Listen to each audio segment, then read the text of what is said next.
Kevin and Stanley Cooper were successful in exposing Raymond Kessler's illegal activities and having him arrested. The Kessler family's company collapsed as Orion rose, but Kevin was surprised that Raymond Kessler requested to meet him, and Kessler offered to exchange information and influence if Kevin would help him escape charges. Kevin had no interest in aiding Kessler's quest to avoid prison. Kevin didn't expect Raymond Kessler to suggest something that was impossible to achieve. Kevin's goal in Washington was not just to make many friends. What he wanted was to climb all the way up at all costs. He needed trustworthy allies whom he could influence, and after everything that they had done to him, the Kessler family was definitely not one of them. When Kevin walked into the courtyard, he saw Stanley Cooper waiting for him. "What did Raymond Kessler tell you?" Stanley immediately asked. "It's nothing. He just wanted me to help him in the future." That old man really thinks he and his family can still escape punishment? Shame on him for actually being desperate enough to beg for your help and defeat." Stanley sneered as he rolled his eyes and flicked the ashes of his cigarette. "So, what are you going to do next? The Kessler family may have fallen, but it won't bring you much benefit, will it?" Stanley was right. Aside from the Kessler Corporation, the Kessler family was mainly known for being government officials in D.C., and Kevin had no intentions of embarking on that path. With their collapse, it could only be said that there was now one less person who was watching him in the dark. "Doesn't the Kessler family have many properties under its name? I want to acquire a number of them and hold an auction. I then plan to invite all the experts in the city to participate in it." Kevin smiled and began to think of all kinds of possibilities. "That is a good idea. If you want to do something in this city, you must have a lot of money and connections. With both the KWTD Corporation and the Orion Group here, you won't be short of money. However, I feel it's necessary to remind you that the quality of the experts in Washington is much higher compared to the ones that you've encountered in the Midwest. So you have to prepare in advance." Stanley reminded him kindly. Kevin nodded his head lightly and left the Reaper Squad's building. Later that night, Kevin and Tyler Dawn were discussing plans for the auction when Stanley sent him a text message. Less than half an hour ago, Raymond Kessler was discovered dead in his cell. He had hanged himself. This news quickly spread across the capital. An old man who was glorified in Washington for more than half of his life now met a tragic fate. Subsequently, the people of the KWTD Corporation invited all of the experts in D.C. to participate in their upcoming auction. At its core was 40% of the shares of the Kessler Corporation. Everyone knew that energy was a lucrative industry, and after the fall of the Kessler family, countless eyes were staring at this big piece of meat that was up for grabs. However, experts could not directly interfere with the affairs of ordinary people. Similarly, only a few regular business people had the courage to compete with the Orion Group for a slice of the same pie. Therefore, when this news spread, all of the experts in D.C. began to get excited. From this point of view, it could be said that experts were no different from ordinary people in their pursuit for more wealth and status. This was especially true for those who wished to establish their own organization or become powerful in Washington. At the end of the day, they were still humans who also needed to eat, drink, and sleep. It was just that they possessed unusually powerful strength and physical abilities compared to ordinary people. Moreover, their spending was several times higher. From the day they started increasing their power base, they had to spend a huge amount of money in order to keep getting stronger. Given this, if they wanted to sustain their needs, they had to own a big business that could generate considerable profit for them. "Kevin, are you sure you want to take out so many shares?" Tyler Dawn asked with some reluctance. "Of course. If you don't throw out juicy bait, no big fish will eat," Kevin replied with a cunning smile. "Besides, we can still use some unconventional means to protect ourselves, right? As a leading figure in business, can you deal with all these louts?" Hearing Kevin's words, Tyler immediately understood and the worry on his face was swept away. "Don't worry, Kevin. I will definitely make arrangements to take care of them for you." After Tyler left the mansion, Kevin sat alone in the courtyard. While staring at the pot of boiling tea in front of him, he suddenly called out, "What do you want to tell me after hiding for so long?" A figure quickly climbed down from the roof of the mansion and landed on the ground.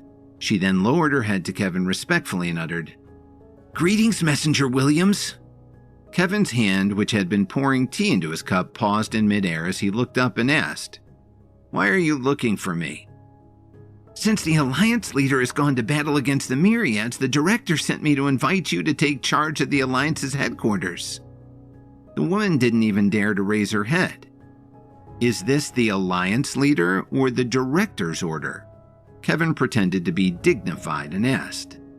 The woman's body trembled as she summoned enough courage to look at Kevin and reply, This is the director's wish." She quickly buried her head again. Kevin clearly sensed her apprehension. "Are you afraid of me?" "Sir, as a messenger of the Alliance, I have deep respect for you, so of course I don't want to offend you in any way." "If that's the case, then why did you still dare to spy on me in the dark? You have quite the nerve," Kevin roared as he slapped the table. A huge amount of spiritual energy then instantly gushed out of his body. This caused the face of the Alliance member to immediately turn pale, and cold sweat quickly emerged on her forehead. "Sir, please, I'm sorry." The woman pleaded as if her life depended on it. She couldn't withstand Kevin's pressure, and her legs kept shaking uncontrollably in fear. Almost everyone in the Alliance knew that Kevin was highly regarded by both the Alliance leader and his wife for being so talented at such a young age. Moreover, he was also well known as a high-level herbalist. Because of this, some members even speculated that the reason why Kevin hadn't been at the headquarters for a long time was because he had been secretly carrying out a mission given to him by the Alliance leader. It was said that, in the future, when Kevin had more or less trained himself, he would return to the headquarters and familiarize himself with the ins and outs of running the organization before becoming the Alliance leader's successor. Of course, Kevin had no way of hearing or knowing about these rumors. "Are you under the director's tutelage?" Kevin narrowed his eyes and suddenly asked. Only then did the woman regain her senses. "Yes, I have followed her for many years." "Then you must be a smart person. Go back and tell the director that I have not yet completed the task that was given to me. After some time, when the dust has settled, I will definitely return," Kevin instructed plainly. "Yes, sir." The woman wiped the sweat off her forehead as if she had just been granted amnesty by him. After she left, Kevin looked at the distant sky, thinking about how to resolve the matter with the Alliance later on, especially amidst their battle with the Myriads. Just then, another figure walked into the courtyard uninvited. "You are Kevin Williams, right? The one who won the Herbalist Society's competition?" The newcomer asked as he looked down arrogantly at Kevin. He seemed to be a young man in his early 20s. Kevin looked back at this man with a puzzled expression and asked, "And who are you?" "Let me introduce myself. My name is Luke Gafford, and I'm one of the young heirs of my family. I heard that you were going to auction 40% of the Kessler Corporation shares, so I came here to ask you what price you want to sell them for." The man casually explained as he sat down in a chair and crossed his legs. He then skillfully lit a cigar and blew out a puff of smoke toward Kevin. Judging from his well-timed movements, he seemed to have used the same strategy with others in the past. A few lines quickly appeared on Kevin's forehead as he responded. "Since it's an auction, of course, the price of those shares will depend on the highest bidder. So may I ask what you really came here for today?" "The reason why I'm here is very simple. Sell the Kessler Corporation share to me for $20 million, and I can assure that you won't regret it," Luke Gafford told Kevin as he flicked the cigar in his hand. Kevin raised his eyebrows when he heard this and was almost amused by his offer. $20 million was undoubtedly a sky-high price to pay for the shares of many other companies, but only a fool would agree to such a lowball offer for the shares of the Kessler Corporation. "Am I a joke to you? $20 million to buy 40% of the Kessler Corporation shares? I'm afraid that won't even be enough to buy 1% of it." Kevin shook his head helplessly. In the past 2 days, he had also studied the current market value of the Kessler Corporation shares, which he found to be worth tens of billions of dollars. So even if he was only selling 40% of the company, it would still have to be at a price of more than $10 billion. Kevin, you need to know one thing. This is not a matter of discussion, and I'm simply informing you out of courtesy. Do you understand? You'll get $20 million in exchange for the shares in your hands. And in addition, I, along with my family, will make friends with you, so you definitely won't lose out in this deal. Luke imposed his terms proudly. Looks like you're not here to talk business today, but to cause trouble. The smile on Kevin's face gradually disappeared, and his expression quickly became serious.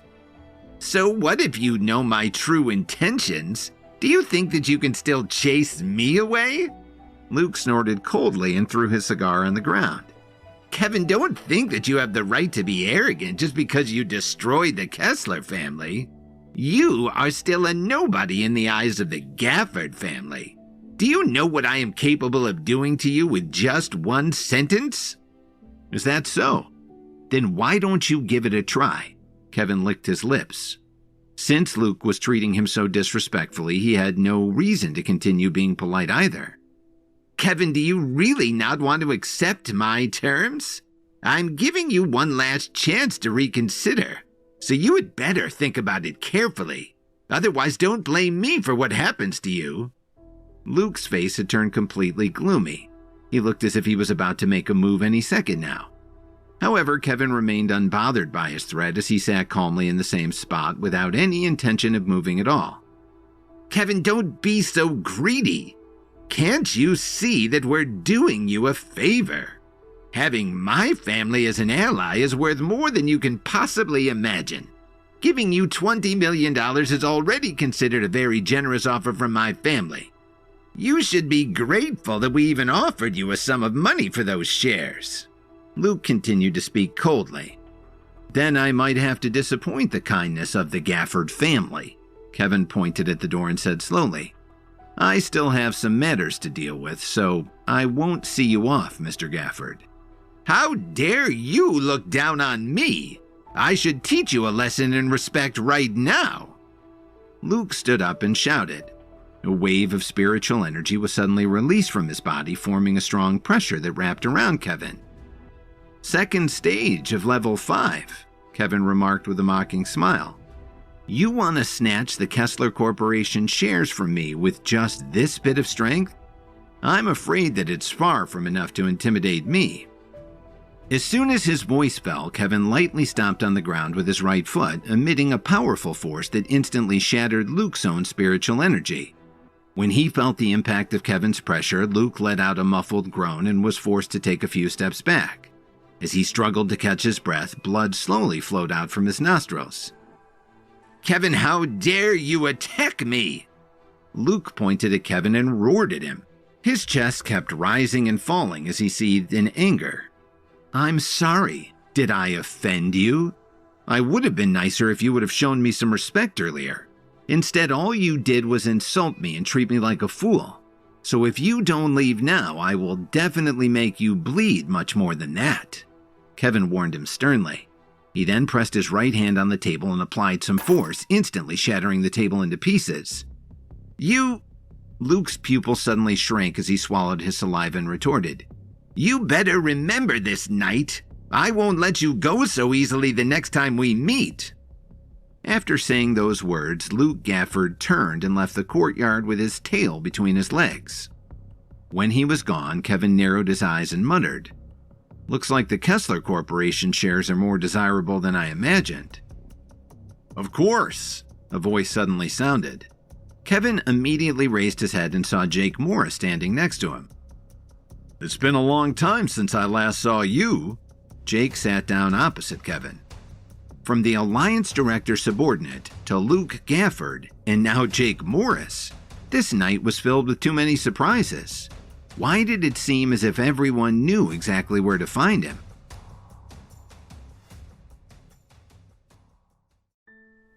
Three visitors distracted Kevin from overseeing selling off the Kessler Corporation's assets. An Alliance subordinate delivered a message. Kevin dismissed Luke Gafford's lowball offer for the Kessler assets, and old pal Jake Morris appeared to, it seemed, catch up on old times. However, Kevin knew better than to believe that this was the case. Jake was a man who would never come to him for no reason. He could sense that this had something to do with Calvin Morris. "There's no need for you to pretend. What brings you here at this hour?" Kevin was too lazy to talk nonsense with him. "I want something from you." Jake waved his hand, sending out a white light. The table that was shattered by Kevin was seemingly restored to its original state. Seeing this, Kevin's brows furrowed. In his mind, this was not something that someone whose power base was below the 5th stage of level 5 could do. Although it looked like Jake just casually waved his hand, this actually required a foundation that was powerful enough to deftly fuse back all of the shattered pieces together using his spiritual energy. Could it be that he has already broken through to the 5th stage of level 5? Kevin asked himself in shock. "Can you tell? My power base has improved once again. I still haven't broken through to the 5th stage of level 5 yet, but I think it's only a matter of time before I do," Jake revealed confidently. "Seems like you have a high chance of doing so given what you just did," Kevin remarked with a slight frown. Regarding the matter of increasing one's power base, no one was completely certain when he would be able to break through to a higher stage or the next level. This included Kevin, who had been stuck in the 5th stage of level 5 for a long time. Even though he had been in a lot of fights and learned different combat techniques since then, he still hadn't broken through the barrier, and he didn't have the slightest clue as to when he would. Therefore, he was very curious about what kind of technique Jake Morris had used to almost catch up with his own power base. "My family has mastered a secret technique. By obtaining 10 kinds of natural treasures and absorbing their essence, I can increase my chances of getting to the next stage of my level by more than 90%. Jake explained without hesitation. Then I have to congratulate you." Kevin tried to play it cool. However, there was another voice in the back of his mind. The fact that having 10 kinds of natural treasures was just an ordinary thing to him proved that, as one of the 4 giants of the upper realm, the Morris family was truly on a whole different level compared to most. "First of all, there is no need to congratulate me just yet. After all, my ability to break through depends on whether or not you choose to help me," Jake replied with some anticipation. "Why do you say that?" Kevin asked, puzzled by his comment. "It's a very simple matter. I need the lovesick bamboo flower in your hands," Jake told him earnestly and passionately. "That precious herb is a natural treasure that even my family doesn't have in its possession. During the auction at the Grand Pharmacy building, I actually placed a bid and offered to buy it at a sky-high price. But I didn't expect you to take out the Grade 5 Elemental pill, causing the Smart family to give it to you in the end." "So, the person in the other private suite that night was you," Kevin exclaimed in surprise. This was part of the clever strategy by the Smart family. The private suites in the Grand Pharmacy building were specially prepared for people with high status, and the identities of the guests inside each one were kept anonymous to others. In line with this, when the final round of the auction had ended, the internal staff of the Grand Pharmacy building had arranged for the people in the private suites to leave in a different order from when they came in. This prevented unnecessary trouble from arising during the auction, and it also ensured the safety of the investors to a greater extent. So, unless it was someone like Kevin, who was so determined to obtain the lovesick bamboo flower, that he revealed his identity by taking out the Great 5 Elemental pill, everyone else's identity and appearance remained a mystery and could only be speculated at. You need the lovesick bamboo flower to break through to the 5th stage of level 5? I've never heard of such a secret technique before. Besides, that precious herb isn't something that an ordinary person or low-level herbalist can refine. Kevin hurriedly explained once he regained his senses. After winning the lovesick bamboo flower, he had been planning to give it to the Night King. He wanted to see whether an enhanced version of the golden pill could be refined from it. It would allow him to break through to achieve a level 6 power base in the future, or he could also use it when he was at the final stage of level 7 in order to transition from being an expert to a master. If you've heard about it, can it still be considered to be a secret technique of my family? Jake retorted with some pride. Kevin, if you know what's best for you, just give it to me. You know the nature of the lovesick bamboo flower anyway. Not only will it not bring you any help if you keep it in your hands, but it will also attract even more trouble for you. Of course, I will not take it for free. I can give you money or medicinal herbs of equivalent value in exchange. Jake Morris then took out a rectangular fiery red box from the bag that he was carrying. When it was placed on the table, a wave of heat suddenly dispersed in all directions. Even the temperature in the courtyard was raised by it. Is this what I think it is? Kevin looked at the smoke that was constantly seeping out due to the high temperature of the box. His pupils could not help but shrink as he subconsciously uttered, "The fire tree silver flower." Jake was stunned that Kevin knew what it was at first. Then he immediately took out a pearl white box. However, when it was exposed to the surrounding air, its effect was completely different from the red box. The surface of the box was covered in ice, and it affected the intense heat brought about by the fire tree silver flower. The frozen earth claw plant? Kevin exclaimed as he jumped up from his chair in shock. You are indeed worthy of being the champion of the Herbalist Society's competition. You have a great eye and knowledge for recognizing precious herbs. Jake clapped his hands and offered, I'm willing to give you these 2 supreme-grade items in exchange for the lovesick bamboo flower in your hands. You can't tell me that you would be on the losing end of this deal, can you? Jake, are you serious? Kevin asked in disbelief. According to the records he had read from the secret book, the preciousness of the lovesick bamboo flower was in how it took so long to grow one before it was ready to be used. But although it was a rare item, it couldn't compare to what Jake Morris was offering. Both the fire tree silver flower and the frozen earth claw plant were supreme grade items. Aside from the fact that they could only be found in extremely harsh conditions, there was only a 1 in 10,000 chance of growing these successfully. Moreover, if Kevin was able to successfully refine the attributes of both medicinal herbs, he would undoubtedly be able to reach the peak of his own strength with the ability to manipulate his spiritual energy to produce fire and ice. What do you say, Kevin? I only want the lovesick bamboo flower. Jake asked him again straightforwardly. Ever since the auction at the Grand Pharmacy building ended that day, Jake had been thinking of ways to exchange items with Kevin. In the Morris family's case, the 2 items that he came up with were both obtained by chance many years ago. But since then, no one among the past or current herbalists in his family could refine either of the 2 medicinal herbs, so he was willing to give them away without much thought. Kevin took a few deep breaths, and only then did he manage to calm down his anxious heart. Since you insist on it, how can I not give it to you? Kevin smiled and took out the lovesick bamboo flower from the luggage beside him. Deep down, Kevin felt that Jake Morris was definitely a fool for offering the fire tree silver flower and the frozen earth claw plant in exchange so casually. He did not know just how precious these 2 items were.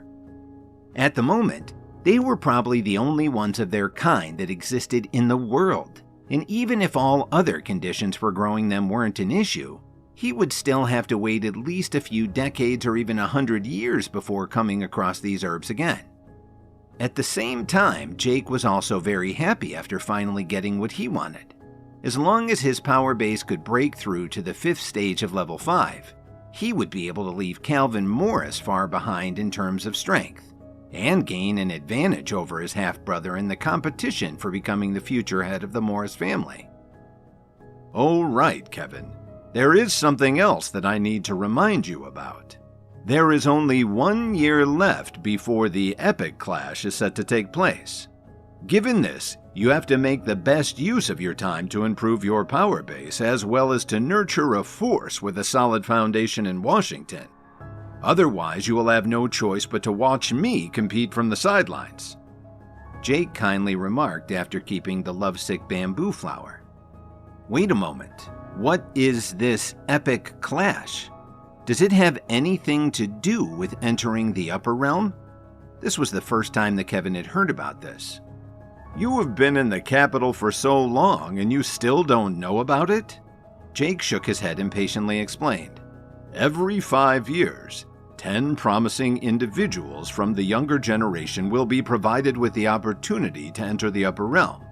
Given this, every family or organization which must be recognized by their fellow experts in Washington can only send 2 representatives at most. These chosen people will then be screened through an epic clash. No matter what methods they use, the last 10 people remaining will be deemed as co-champions in the end. Jake then gave Kevin a pat on the shoulder and added, If you want to enter the upper realm, you will have to depend on yourself, as my family doesn't have any extra spots to give. At most, we can only meet during the epic clash and work together from there. Kevin seriously thought about the meaning behind Jake's words. First of all, he had to nurture his own power base and influence to obtain the recognition of all the experts in Washington, D.C. Once he had accomplished this and qualified to join, he had to stand out in the epic clash. At the same time, Kevin was a smart man, and he quickly understood the most important thing that Jake was trying to imply. Since the 2 of them had joined hands, their ultimate goal wasn't to deal with the others, but Calvin Morris. In this epic clash, Calvin would be surrounded by enemies from all sides. Given that it was impossible for him to have any other capable subordinates by his side, the epic clash would be the perfect time to get rid of him. Even if it wasn't Calvin, whoever was chosen to enter the epic clash along with Jake would surely be one of the best in the Morris family. This would give him a powerful enemy to compete for the position of family patriarch in the future. In order to avoid this scenario from happening, Jake was going to use someone else to kill his rival. All right, there's no need to think so much about it for the time being, as long as you understand the meaning behind my words.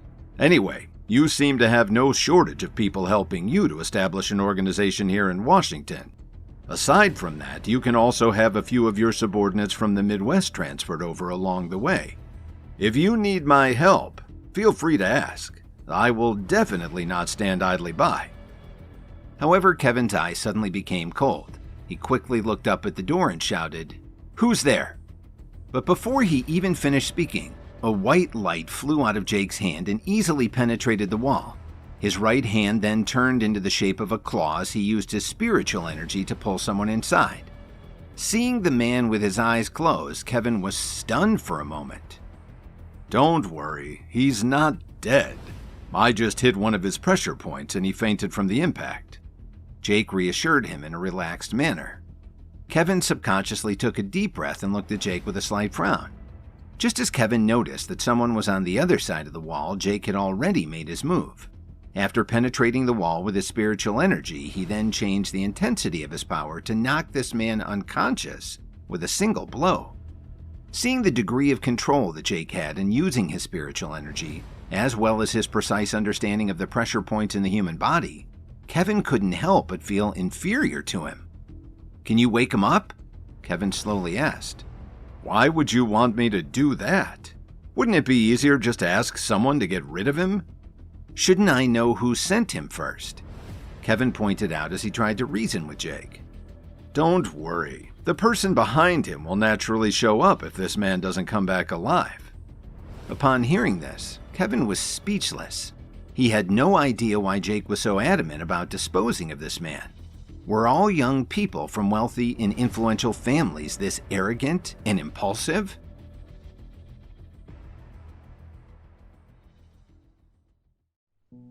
After Kevin made the herb trade, Jake Morris told him to prepare for an epic battle with Washington's most powerful young experts.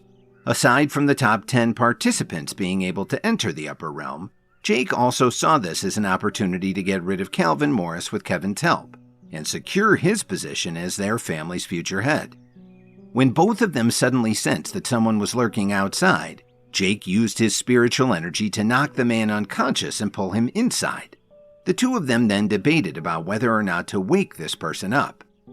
In the end, Jake Morris was persuaded by Kevin and helped him wake up the man who was lying on the ground. "Who are you? Why were you outside the door just now?"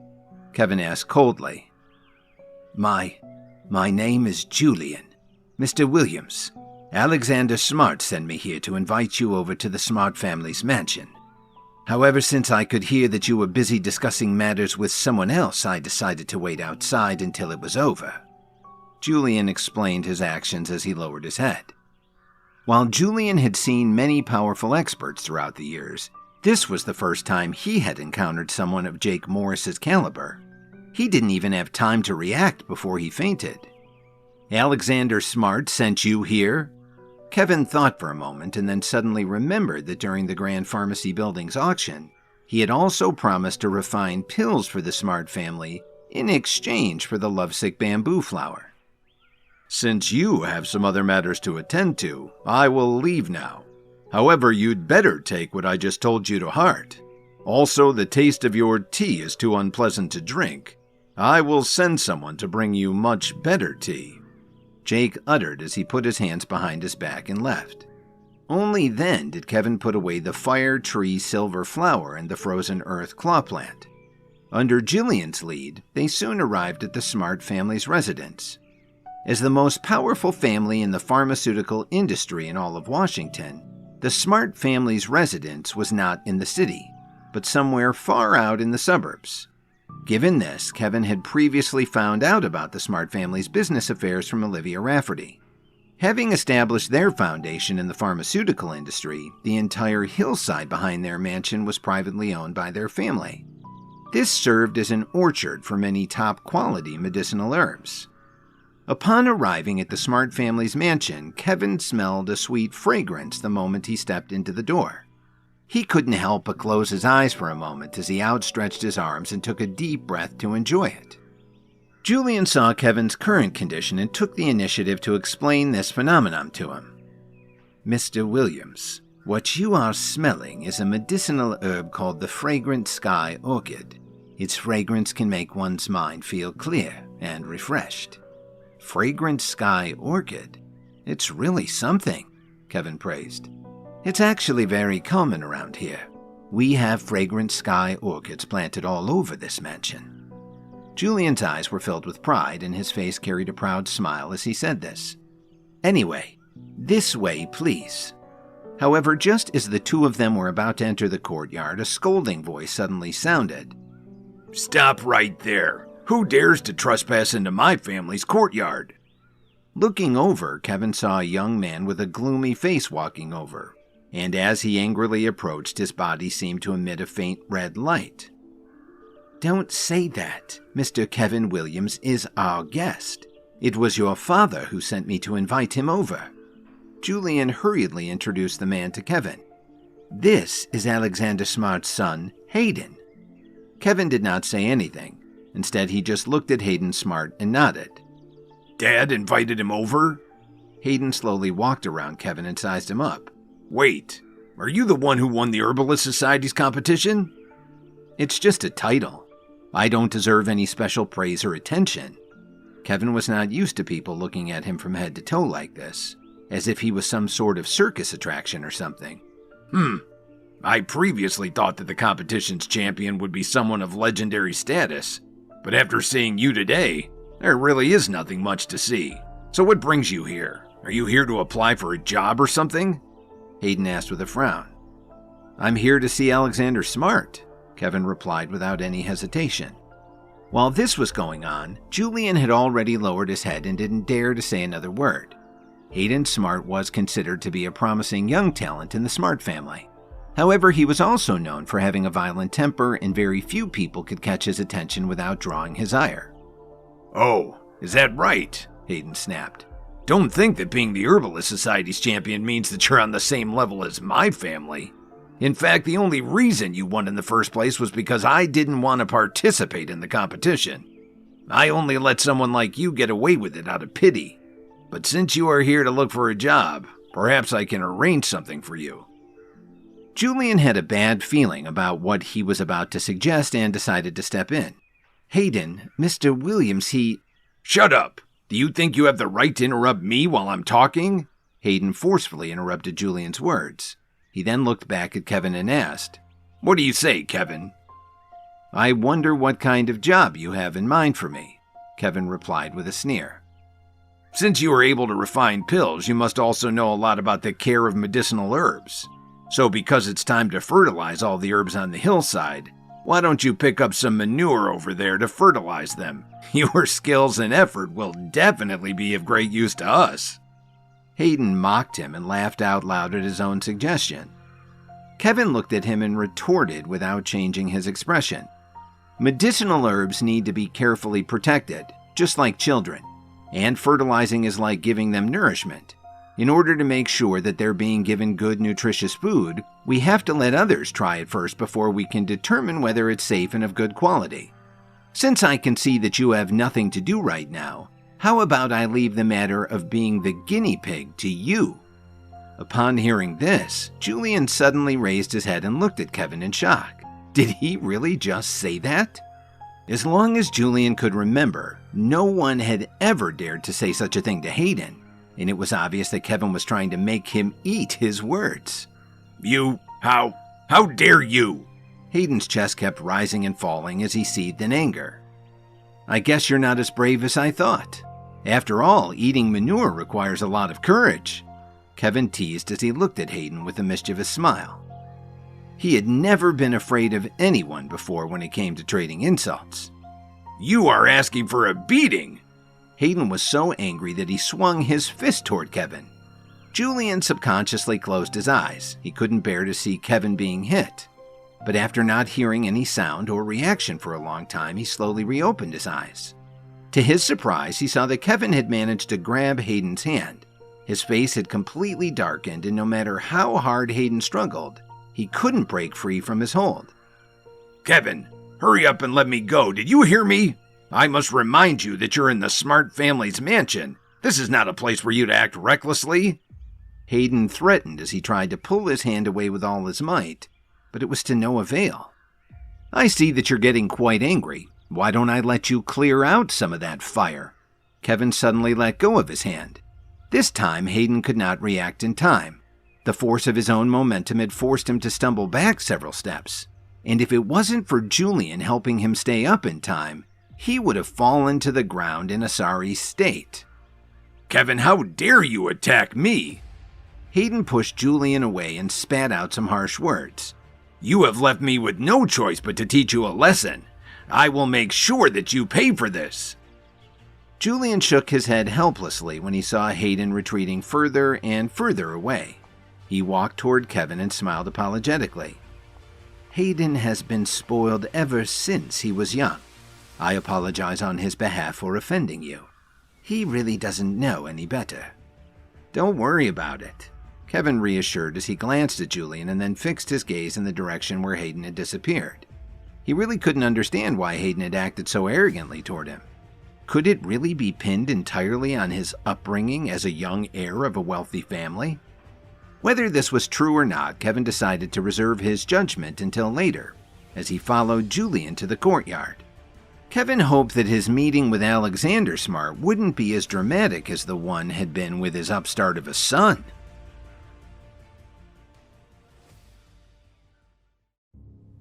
Julian and Kevin were stopped by Alexander Smart's son Hayden at the Smart estate. After recognizing Kevin as the champion of the Herbalist Society's competition, Hayden arrogantly dismissed his talent. Despite this, Kevin refused to back down and traded insults until Hayden couldn't contain his anger. Just as Hayden was about to hit Kevin in the face, he managed to grab his hand and forcefully restrained him for some time before finally letting go. Hayden then vowed to teach him a lesson, after which Julian took Kevin to the courtyard. In the courtyard, Alexander Smart was sitting alone in front of a stone table.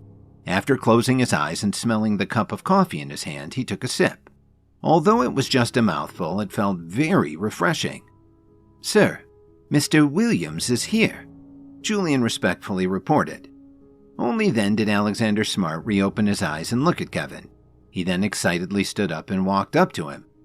"I haven't seen you for a few days, Mr. Williams. It seems that you have grown a lot more handsome since the auction." "Mr. Smart, you're too kind." Kevin gave a fake smile and followed the tone of his voice. With a wave of his hand, Alexander signaled Julian to leave them alone. He then asked Kevin to sit down on the bench across from him. What do you think about my family's courtyard?" Alexander poured him a cup of coffee and asked. Kevin took a quick glance at his surroundings. The courtyard was large, and there were many stone paths for people to walk around and explore. Moreover, most of the courtyard was filled with medicinal herbs. From a visual perspective, it was no different from having a garden full of ordinary flowers and plants that were quite pleasing to the eye. But while on the surface there just seemed to be a colorful assortment of medicinal herbs around him, upon taking a closer look, Kevin found that these were actually arranged in an orderly manner to make sure that they did not disturb each other's growth. The Smart family is indeed worthy of its reputation as the top pharmaceutical power in DC. I have never seen so many medicinal herbs in my life. Kevin did not have to work to flatter Alexander. He was genuinely amazed by the gardens. "I'm glad you like it," Alexander smiled proudly. "I just don't know why you invited me over here today. It can't be as simple as a tour over coffee, right?" Kevin didn't want to waste too much time and immediately brought up what was on his mind. "I remember that I promised to refine a medicinal pill for the Smart family back at the auction. It's just that I don't know if the medicinal ingredients and pill formula are now ready or not." "I have already asked my people to prepare those things. In the meantime, the real reason why I invited you over today is to discuss a different matter." Alexander took a deep look at Kevin and continued. "Mr. Williams, I heard that you are not only an herbalist champion, but also an expert with an extraordinary power base. Have you heard about the Epic Clash and the subsequent opportunity to enter the Upper Realm?"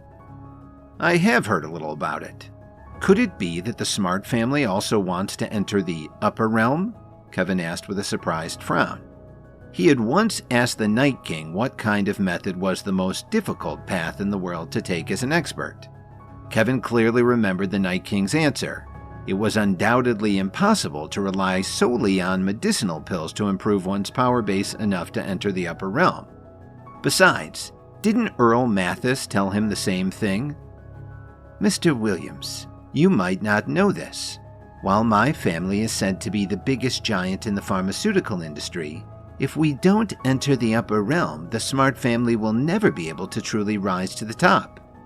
Alexander's face was filled with helplessness and regret. "Why do you say that?" Kevin asked, puzzled by this. "Have you ever heard of the Livingston family?"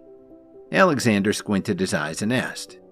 "The descendants of the famous Dr. Gerard Livingston?" Kevin blurted out in shock.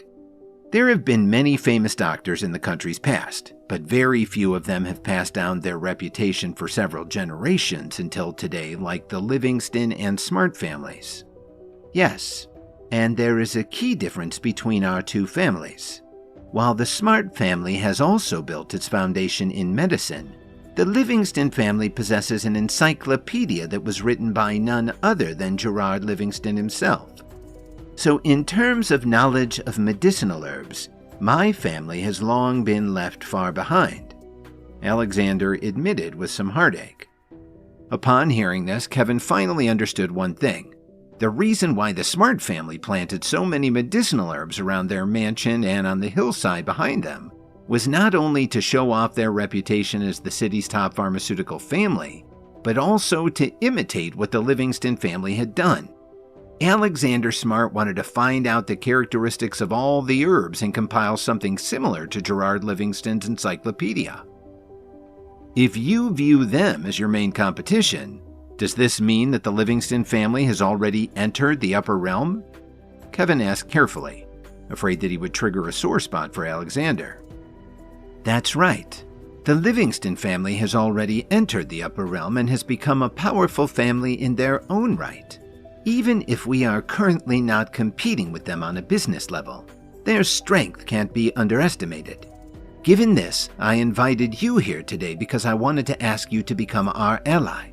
In 1 year's time during the Epic Clash, I would like to ask you to please take care of the Smart family's representatives and help them reach the end. Alexander revealed his request as he stood up and lowered his head respectfully to Kevin. Despite this, Kevin was not in a hurry to agree. Before doing so, he first had to consider all the implications of this serious matter. Agreeing to be allied with the Smart family would undoubtedly drag him into their conflict with the Livingston family. At the same time, Kevin knew that being a level 5 expert was the most basic requirement to enter the upper realm. This meant that people with his power base could be found everywhere inside. However, since the Smart family was weak in terms of their power base, even if they were able to enter the upper realm, they might not be able to maintain a foothold for long. Moreover, the Livingston family had already taken root in the upper realm, giving them an immediate advantage over both Kevin and the Smart family. After thinking about all of this for a long time, Kevin finally made a difficult decision in his heart. "I can help you with this matter, Mr. Smart. It's just that qualifying for the Epic Clash requires the approval of all of the expert forces in Washington. Frankly speaking, I am currently operating on my own at the moment, so..." Kevin did not finish his sentence, but Alexander had already understood what he meant. "Setting up a powerful organization is indeed not a simple matter, but don't worry. I'm sure you know the Smart family's words carry some weight in DC, so we can help each other out in this regard. If there is any trouble, you will definitely not be left alone by my family."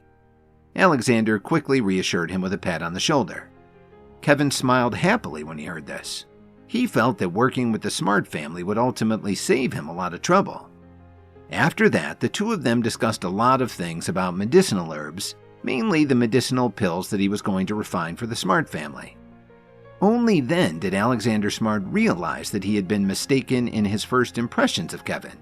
He now saw that Kevin was able to become the champion of the Herbalist Society's competition, not because he had merely lucked into refining the Grade 5 elemental pill, but due to his genuine talent and knowledge.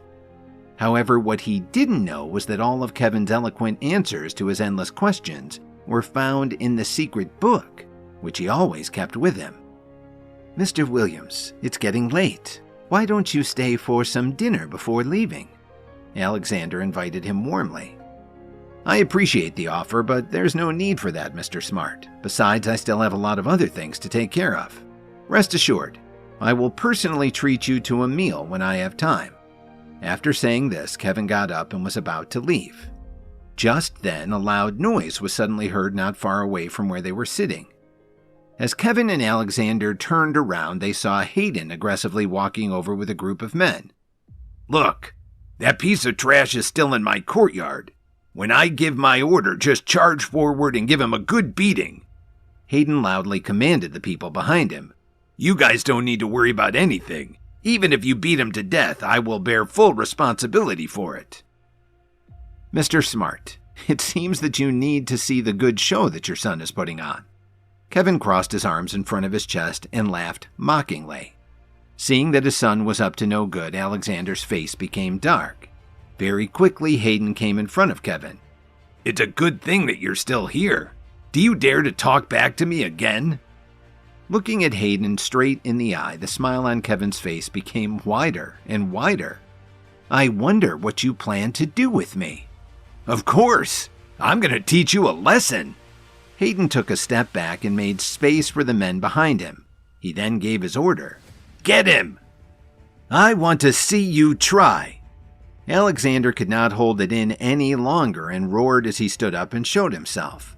When the Smart family's courtyard was first built, the lounge area where Alexander and Kevin were sitting was partly covered by a 5-foot partition wall, in order to help prevent insects that were attracted by the medicinal herbs from disturbing them. So as long as people were seated, it was impossible to see them from the outside. Since Kevin was the only one who stood up to leave by the time he got there, Hayden did not notice that his father had been with him all this time. Before Hayden could regain his senses, Alexander walked toward him and slapped his face hard. "You ignorant bastard! How dare you call out Mr. Williams like that? I personally invited him over here today as my guest." Hayden hurriedly stood straight in front of his father and he buried his head deep in his chest, like a child who had made a mistake. No matter how swollen his face had gotten, he didn't dare to say a word. "And you people, what are you all doing here? Don't tell me you want to attack my guest." Alexander coldly glanced at the group of men who came with Hayden. As soon as he finished speaking, these men immediately threw away the weapons in their hands and stood obediently with their heads lowered. "You're lucky that I don't have the time right now to deal with you all. Now get lost!" Alexander ordered as he angrily waved them off. Soon, only the three of them were left in the courtyard. "Mr. Williams, I'm so sorry about what happened. It's my fault for spoiling my son too much as a child that he's turned into such a hothead. If he has offended you in any way, please forgive him," Alexander uttered apologetically. "Don't worry, Mr. Smart. I didn't take any of it to heart." Kevin feigned an innocent smile as he reached out his hand and patted Hayden's shoulder. Deep down, this made Hayden's temper rise even more, but his father's presence made him unable to do anything about it. But surely Kevin Williams would not be able to escape Hayden's violent revenge for long.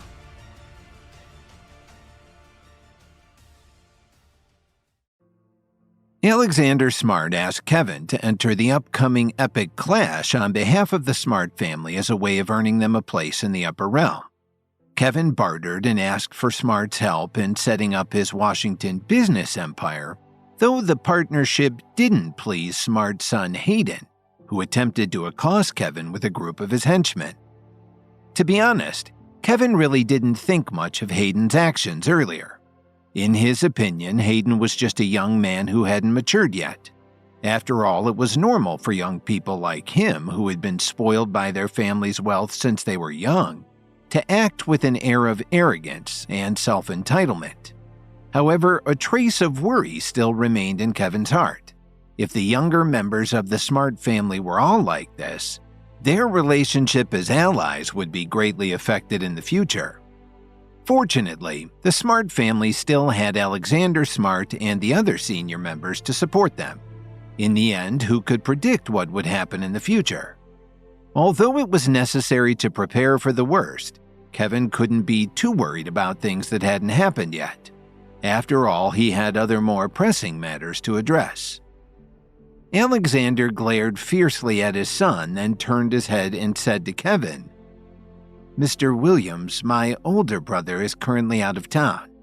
When he returns, I will definitely arrange for the two of you to meet." "All right, I'll look forward to that." Kevin hesitated for a moment, looked deeply at Hayden, and added, "Your son's strength is a little weak. Since the Smart family's foundation is in medicine, he should take more medicinal pills that can strengthen his body and spirit." Upon hearing this, Alexander was stunned for a moment, and then his eyes immediately showed gratitude. "Thank you for your advice." Without waiting for Kevin to answer, he then scolded Hayden again. "What are you still standing there for? Hurry up and think, Mr. Williams." Feeling the pressure of his father's gaze, Hayden could only reluctantly utter, Thank you, Mr. Williams." After leaving the Smart family's mansion, Kevin returned to Tyler Dawn's mansion. Currently, everything was going according to plan. Arrangements for the upcoming auction of the Kessler Corporation shares were being taken care of step by step, and all of the invitations had already been sent out. 2 days passed very quickly. During this period of time, Kevin stayed indoors and did not come out. But instead of lounging around, he spent the entire time studying the secret book intently. If he wanted to enter the upper realm, he had to prove himself worthy during the epic clash. Of course, before that, he needed to establish a highly successful business in Washington, D.C., so he couldn't afford to waste any time in between. Facing all of the city's most powerful experts, there was only one way to gain their recognition. He had to defeat them with his own strength. In a room at the back of the Union's headquarters, Lily was drinking some water that a member had brought her. Officer Emmett crossed her arms in front of her chest and glanced at Lily. She then broke the silence and uttered, "A few days have passed. Not only has Kevin not come here to save you, but the Union hasn't heard any news from him either. I guess you aren't as important to him as I thought." "You know what? I am not angry about the situation. I am actually very happy with the way things have turned out." Lily put down the glass of water in her hands and opened the window to admire the beautiful scenery of the mountain range outside. "Is that so? Why is that?" Officer Emmett's eyes flashed with some surprise. During these past few days, her respect for Lily had increased by a notch. In her mind, Lily shouldn't have been able to think straight after being kidnapped and should instead have been in a state of panic all day long. However, Lily's odd behavior had truly baffled Emmett. She was eating and drinking as if nothing had happened. Because of this, those who did not know about her situation would probably think that she was just here for a vacation. At that moment, Lily remained very calm. Or rather, she was surprisingly calm. Of course, as long as he does not come, your plan will fail. Even if I'm a hostage, you can't hurt me.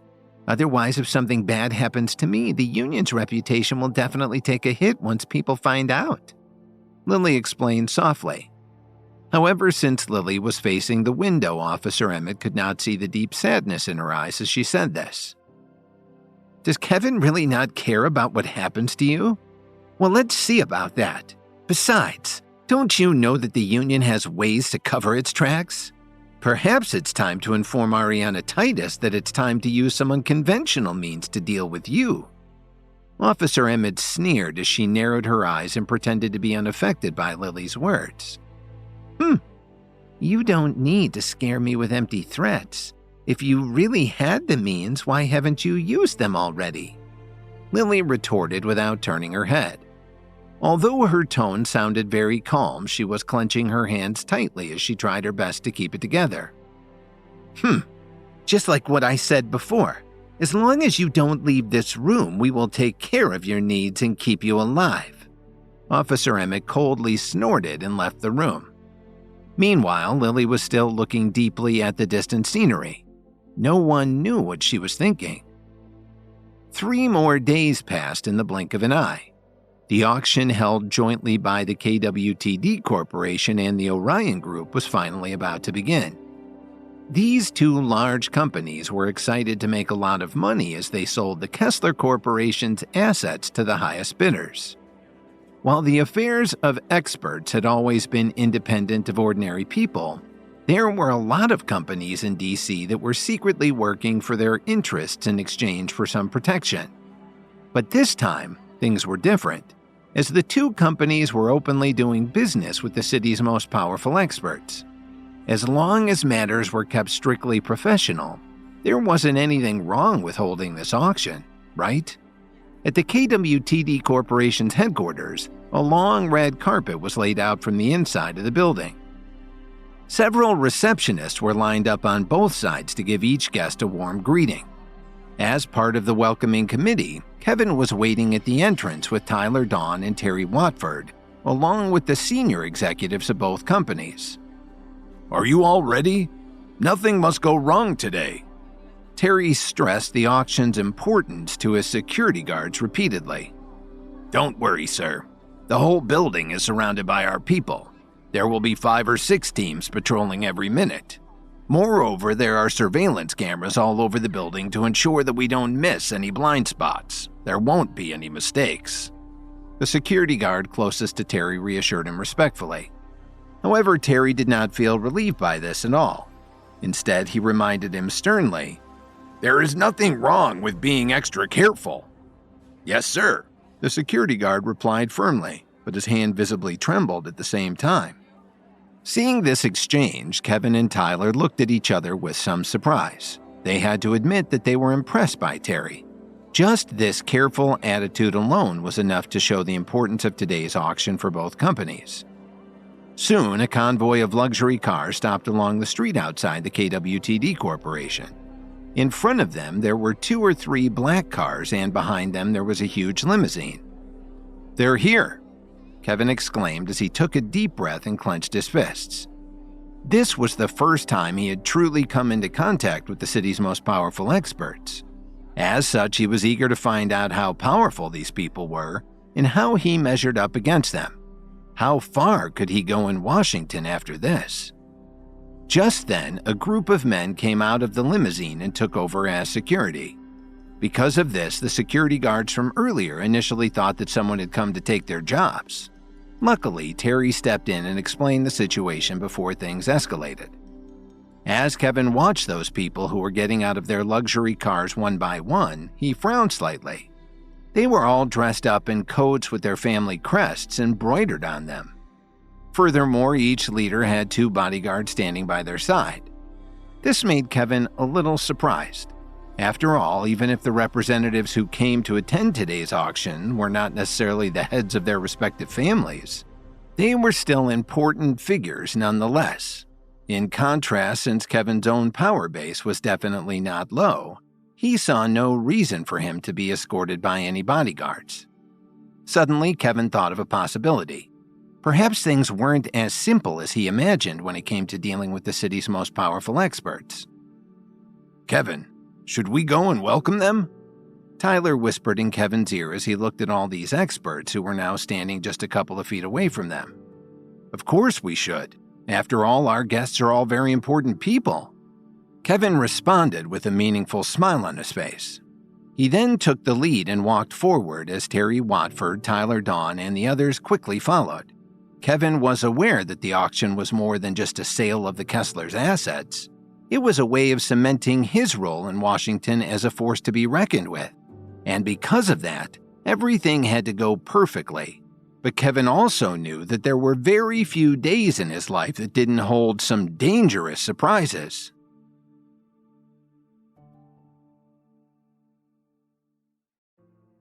With the day of the auction finally arriving, Kevin, Tyler Dawn, and Terry Watford were gathered to welcome the city's most powerful experts. Curious to see how he would measure up against them, Kevin eagerly watched as various figures got out of their luxury cars one by one. However, seeing that these powerful experts were all escorted by bodyguards, Kevin felt that dealing with them today was not going to be a simple matter as he and the others approached to welcome them. As these experts waited for Kevin and the others to approach and welcome them, all of their chins were raised up high. It was obvious that they felt a sense of superiority over everyone else here today. In a way, this made sense. For ordinary people, Kevin's status as the champion of the Herbalist Society's competition and the organization's youngest senior member might be unattainable, but the people standing at the entrance of the KWTD Corporation were different. As the city's most powerful experts, they might have some respect for the Herbalist Society, but Kevin was just a newcomer who wasn't worth lowering their heads to. In their eyes, he still had to achieve much more in order to prove himself worthy of their respect. Could he stand on his own 2 feet as a powerful force? "My name is Kevin Williams, and I am the person in charge of this auction. Thank you for your support tonight." Kevin introduced himself loudly with a faint smile to everyone. However, none of the experts bothered to look at him or even give a warm reply. However, Kevin was not surprised by this situation. Without a solid foundation of his own in Washington, their cold response was well within his expectations. "It's almost time for the auction to begin. If it wasn't for the fact that you were all here to buy something that's in our possession, it would have been fine if none of you acknowledged Mr. Williams. If you have no plans of doing so, it's still not too late to leave this place now," Tyler Dawn uttered in a somewhat cold tone as his eyes narrowed at them. Terry Watford also stepped forward and expressed his opinion. "Since Mr. Williams is the person in charge of this auction, everyone should show him respect. Otherwise, you will not be allowed to enter and participate in the auction." They were Kevin's right-hand men in the city. Since they were on the same side, naturally they had to support him no matter what. If it were any other businessman, they would have never had the courage to say such words to these experts. However, Terry Watford and Tyler Dawn were different. Both of them were leaders of 2 of the city's biggest companies. So the amount of resources that they had in their hands could only be described as terrifying. Although they were ordinary people, their huge wealth kept increasing their prestige. Even the experts in Washington had to treat them with respect. At the end of the day, these experts were still people who needed food and shelter to survive. Moreover, the cost of improving their power bases had already reached astronomical levels. So if they did anything to offend these 2 tycoons and were refused entry to the auction, they would certainly suffer the consequences of missing out on such a lucrative opportunity. As expected, when both Tyler Dawn and Terry Watford finished talking, all of the experts' faces changed. "President Watford and Director Dawn are right."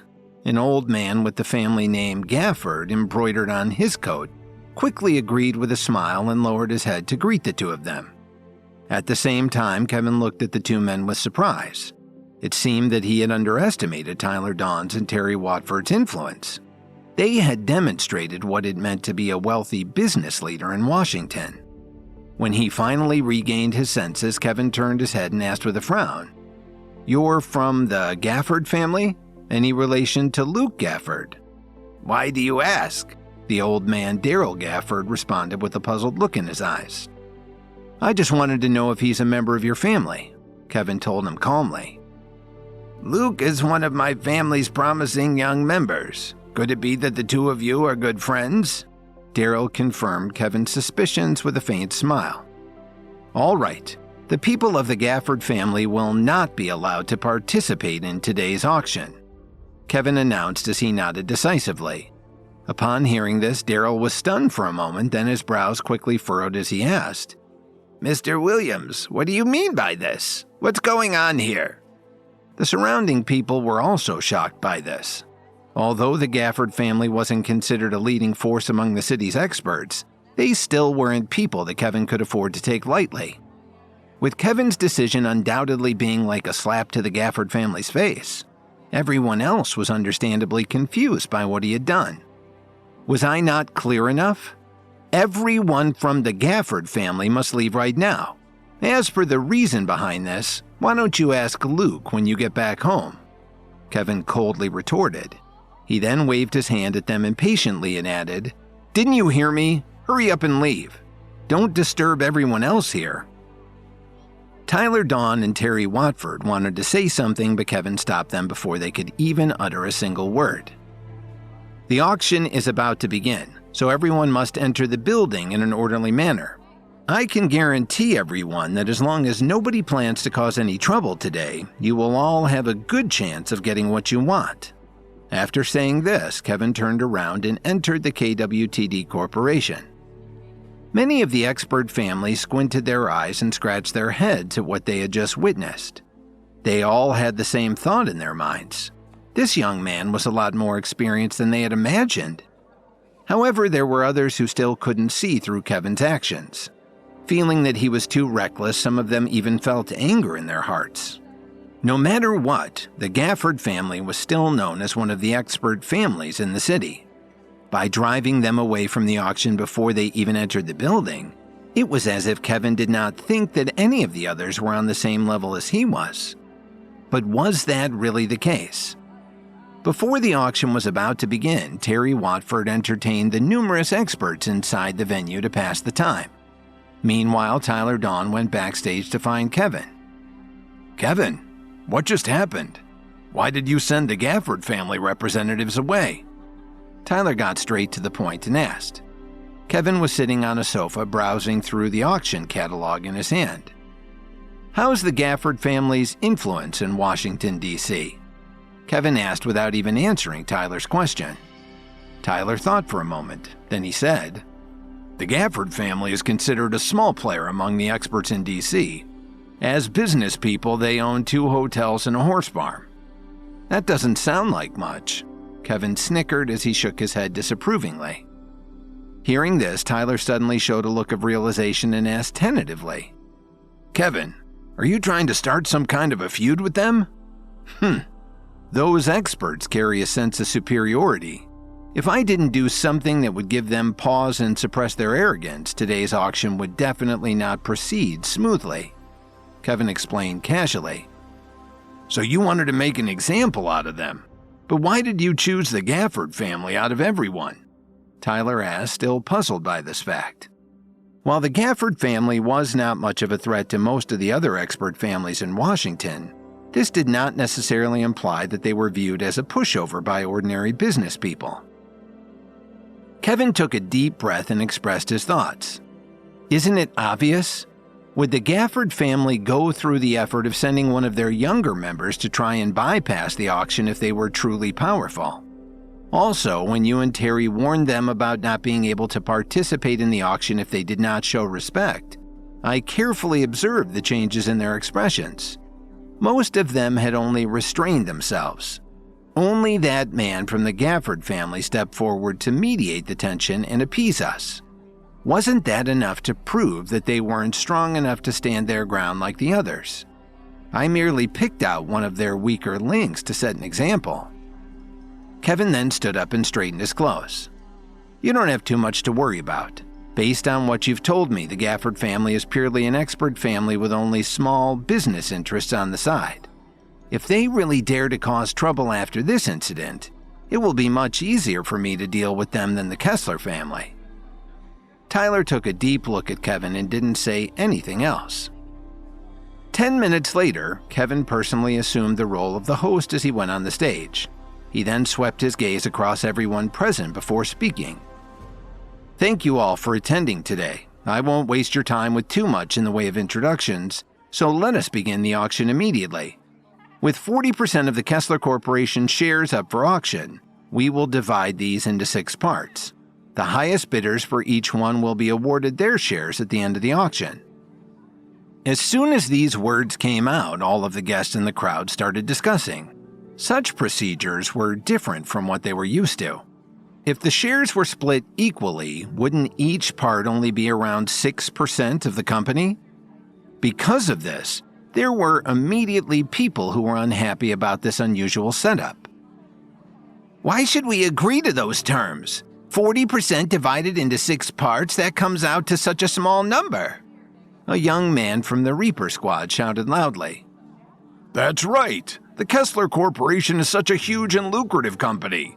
We won't object if the KWTD Corporation and the Orion Group want to take the lion's share of it, but leaving the rest of us with just 6% each is unfair. It's too little.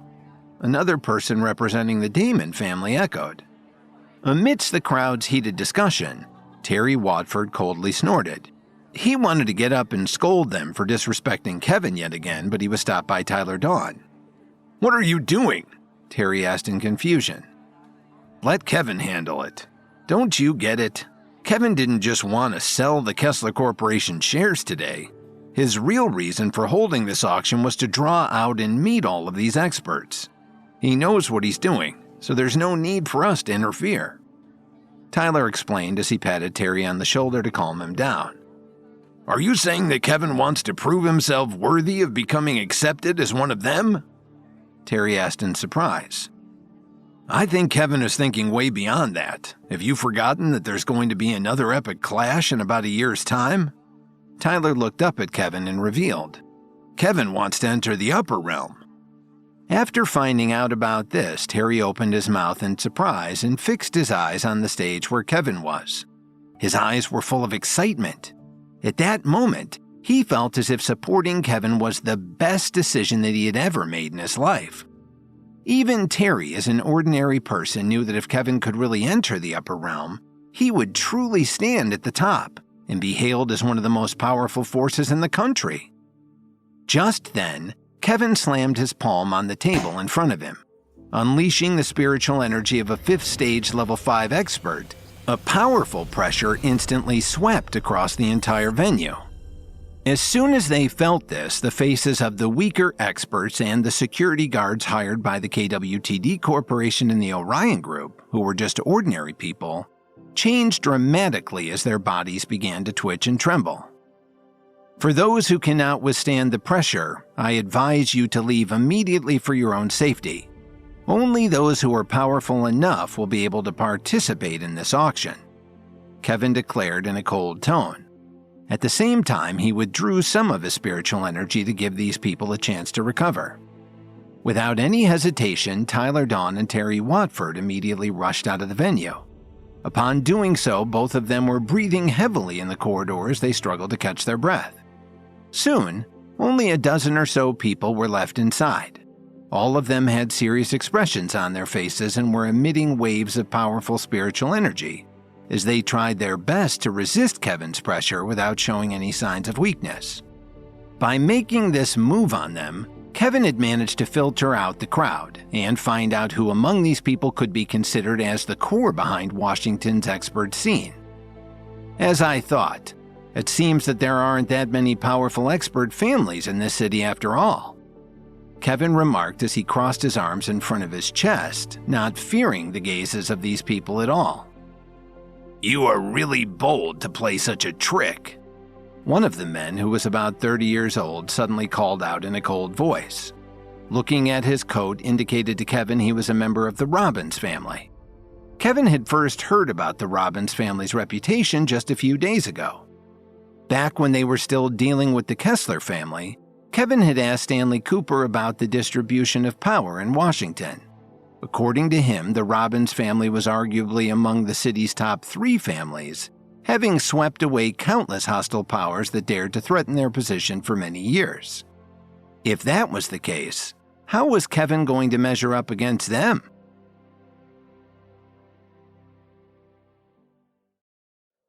While 40% of the Kessler Corporation shares were up for auction, Kevin revealed that these would be divided into 6 parts. This unusual setup drew the anger of the invited guests, who all felt that the resulting shares would be too small to benefit them. To silence the crowd, Kevin unleashed his spiritual energy and advised those who couldn't withstand the pressure to leave. With only a dozen of the most powerful experts left, Kevin was called out for daring to play this trick by someone from the Robbins family. Despite its reputation as one of the city's most powerful expert families, the Robbins family rarely made a move in Washington nowadays. When Kevin called Jake Morris to ask him why this was the case, there were only 2 reasons for this situation. One was that the distribution of power in DC had stabilized compared to the early days.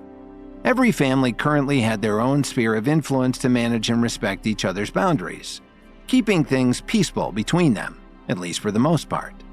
As such, even if there were new talents that came up into the city, they weren't likely to create any big waves in the eyes of the Robbins family. The second reason was that the formidable strength of the Robbins family had been valued by a powerful family in the upper realm, and they had subsequently used them as an extension of their influence in DC. Given the background of the upper realm, how many ignorant forces would dare to provoke the Robbins family? In addition, Jake had also mentioned that a few of the city's most prominent families would be participating in the epic clash. This included not just the Morris family, but the Robbins family as well. Moreover, the fact that they were able to compete with the Morris family on the surface was enough to prove just how strong they were. However, Kevin wasn't worried about these things at all. If he was afraid, he wouldn't be standing here today. Kevin then crossed his arms in front of his chest and replied to the man with a straight face. "I have always been bold. Otherwise, why would I have dared to come to the city alone in the first place?" I'm afraid my bones will be too hard for you to break. When the time comes, I will knock your teeth out to shut you up instead. The man from the Robbins family responded in a deep voice. "I would like to see you try. With that foul mouth of yours, let's see which one of us will end up rushing to the dentist," Kevin retorted with a frown.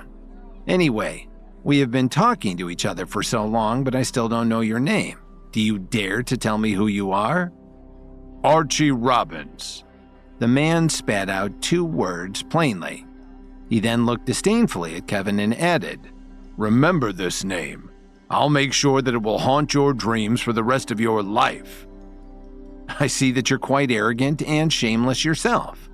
Kevin narrowed his eyes and replied, "Anyway, please remember my name as well. In the future, I will become a powerful force that will make all of you lose sleep." When Kevin said these words, the rest of the people who were left laughed out loud. With someone from the Robbins family present, they naturally wouldn't dare to make a sound. But what Kevin said was too ridiculous. It was like a chihuahua barking at a Great Dane with all of its might. However, Archie Robbins didn't reveal any emotion as he quietly sized up Kevin. When he first found out that Kevin was going to hold an auction, Archie Robbins had already sent some men to investigate everything that had happened to Kevin since coming to DC. He even knew about Kevin's ties to the higher-ups from the Reaper Squad. Given this, how could Archie not understand what was going on? Based on all the information that he had gathered, he could tell that Kevin was building his own foundation in the city. Although Kevin's reputation in the Midwest didn't carry over to Washington, he now had the support of both the KWTD Corporation and the Orion Group. With Tyler Dawn and Terry Watford both urging people to respect Kevin, Archie realized that the friendship between the three of them was even greater than what everyone had imagined. It was equivalent to Kevin standing on the shoulders of two giants. Is today's auction going to continue or what? If you don't plan on doing any business, we'll bid our goodbyes and not waste everyone's time, Archie suddenly uttered as he quickly changed the topic. Not many people knew about the close business partnership between the Robbins and Kessler families. Now that the Kessler family had fallen, several of the Robbins family's income streams had been cut off. As their family patriarch, Archie had been thinking of ways to make up for his family's lack of funds when he found out about Kevin's auction. If he had enough money, he could just send someone else to deal with Kevin. Instead, he had to lower his pride and attend the auction as his family's own representative. Despite this, he refused to show any sign of weakness in front of Kevin. Of course, we have to continue. Kevin clapped his hands and resumed explaining the mechanics. As I mentioned, 40% of the Kessler Corporation shares will be auctioned, and they will be divided into 6 parts. 2 of them will be at 4.5% each, while the others will be at 5, 7, 9, and 10%. I wonder which one the Robbins family is interested in acquiring. Of course, I want the largest share, 10%. Archie replied without giving any explanation. All right, for 10% of the Kessler Corporation shares, the starting bid will be at $4.5 billion. For those who plan to outbid the previous person, each increment must not be less than $500 million.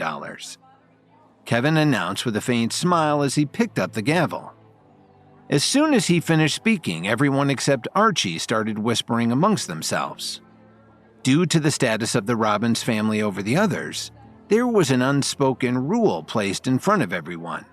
This 10% would definitely belong to Archie. Besides, who would dare to offer a bid higher than this? It was just that $4.5 billion was not a small sum. Even for a powerful expert family, it would be rather difficult to come up with so much cash in such a short period of time. This included the Robbins family, especially given their financial problems as of late. You're asking for an exorbitant price. Archie clenched his fist tightly. Is that so? Well, if you find it too expensive, then you can choose not to buy it. However, let me remind you that the Kessler Corporation has billions of shares across its businesses. Even if they were to be sold in hundreds, each portion would be close to a few $100 million. So don't tell me that you think a 10% share isn't worth that much. Kevin's expression suddenly became serious, and even the volume of his voice had increased. He was telling the truth, and everyone knew that. At the moment, things were not going according to their plan at all. Before coming here, these experts thought that they could manipulate Kevin into selling the Kessler Corporation shares at a cheap price, as a way of currying some favor with them. However, Kevin's bold attitude and high power base had caught them off guard. Now that he had been put on the spot, Archie kept thinking deeply in his heart. $4.5 billion for 10% of the Kessler Corporation sounded like a loss on the surface. But 60% of the shares belonged to the Orion Group and the KWTD Corporation. Under the management of the 2 major corporations, owning even 10% of the shares could net him at least $10 billion annually. All right, I'll pay $4.5 billion for a 10% share. Archie gritted his teeth as he placed his bid. Upon doing so, the remaining people unquestionably kept their mouths shut. However, Kevin did not award him the shares just yet as he asked, "Is there anyone else who wishes to bid a higher price?" Mr. Williams, there's no need to ask. I guarantee that no one will bid higher than $4.5 billion. Am I right, everyone? Archie reassured him confidently as he swept his gaze across the venue. Now hurry up so we can sign the share transfer agreement as soon as possible. Suddenly another voice sounded. "Not so fast, Mr. Robbins. I'm afraid that I also want those shares." Hearing this, everyone present was stunned. Some even subconsciously covered their mouths, afraid that Archie would think that they were the ones who had dared to bid against him. When they noticed a hint of a smile appearing on the corners of Kevin's mouth, everyone followed his gaze and saw a familiar figure slowly walking in from outside the door. "Jake Morris!" someone exclaimed in surprise. Despite the crowd's disbelief, everyone knew that Jake had the right to challenge Archie's bid.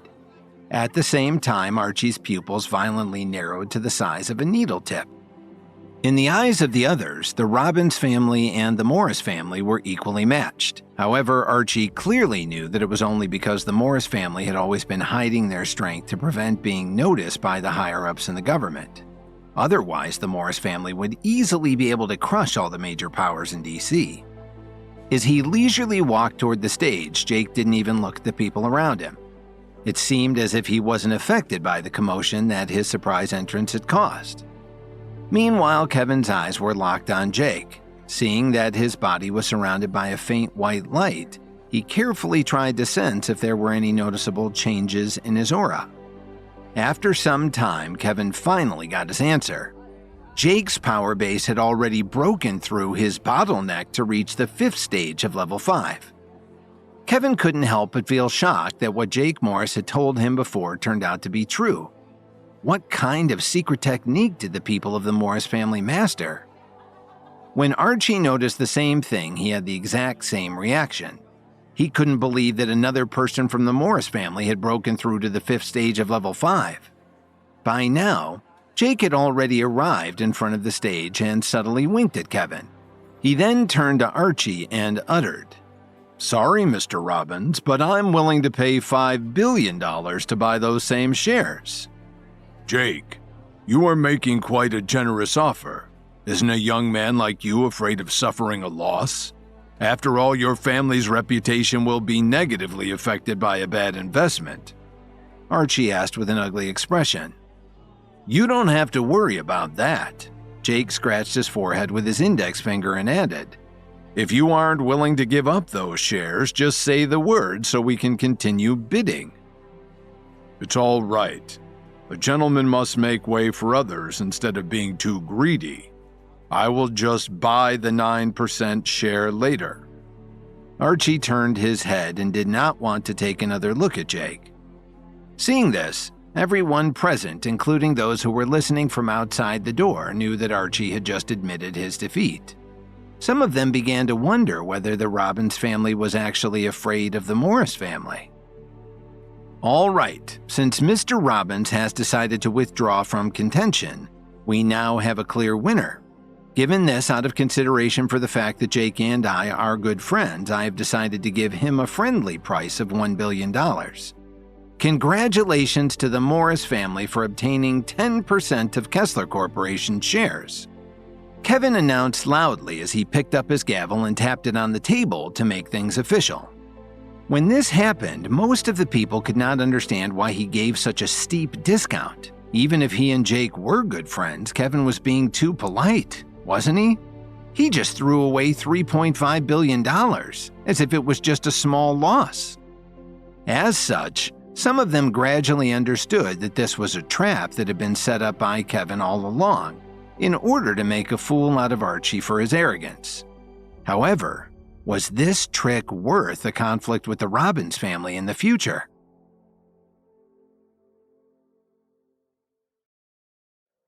Archie Robbins made a bid of $4.5 billion for the largest part of the Kessler Organization shares. But when Jake Morris arrived at the auction, both Archie and Kevin were surprised to realize that Jake had achieved, again, a higher level of his strength.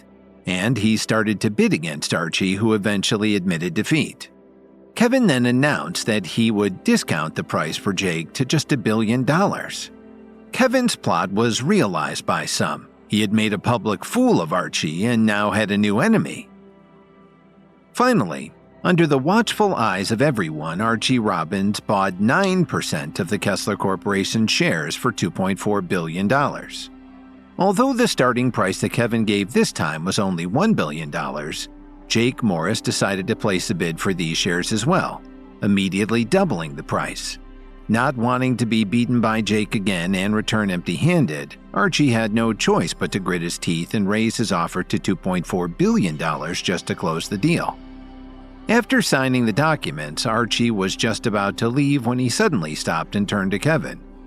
"You are very bold, Mr. Williams. Jake Morris may have saved you some trouble today, but he definitely can't protect you forever. But don't worry, the Robbins family will treat you well in the future." Kevin replied fearlessly, "Thank you, Mr. Robbins, for your concern. However, I hope that you will also take good care of yourself. After all, bad things can happen when you least expect it." Archie let out a cold snort upon hearing this. A trace of anger flashed across his eyes as he left. "Now that this matter is more or less settled, it's time for me to leave as well," Jake uttered as he patted Kevin's shoulder. "Thank you for today," Kevin replied with a smile. "There's no need to thank me. However, before I leave, let me remind you that Archie Robbins is not a simple character in this game. He knows that you caused him to be humiliated. In the future, he will definitely take revenge." Jake cautioned as he gave Kevin a meaningful look, then added, "Moreover, don't forget that the Robbins family is one of the most powerful expert families in DC. If you want to fight against them, you must establish your own force in the city.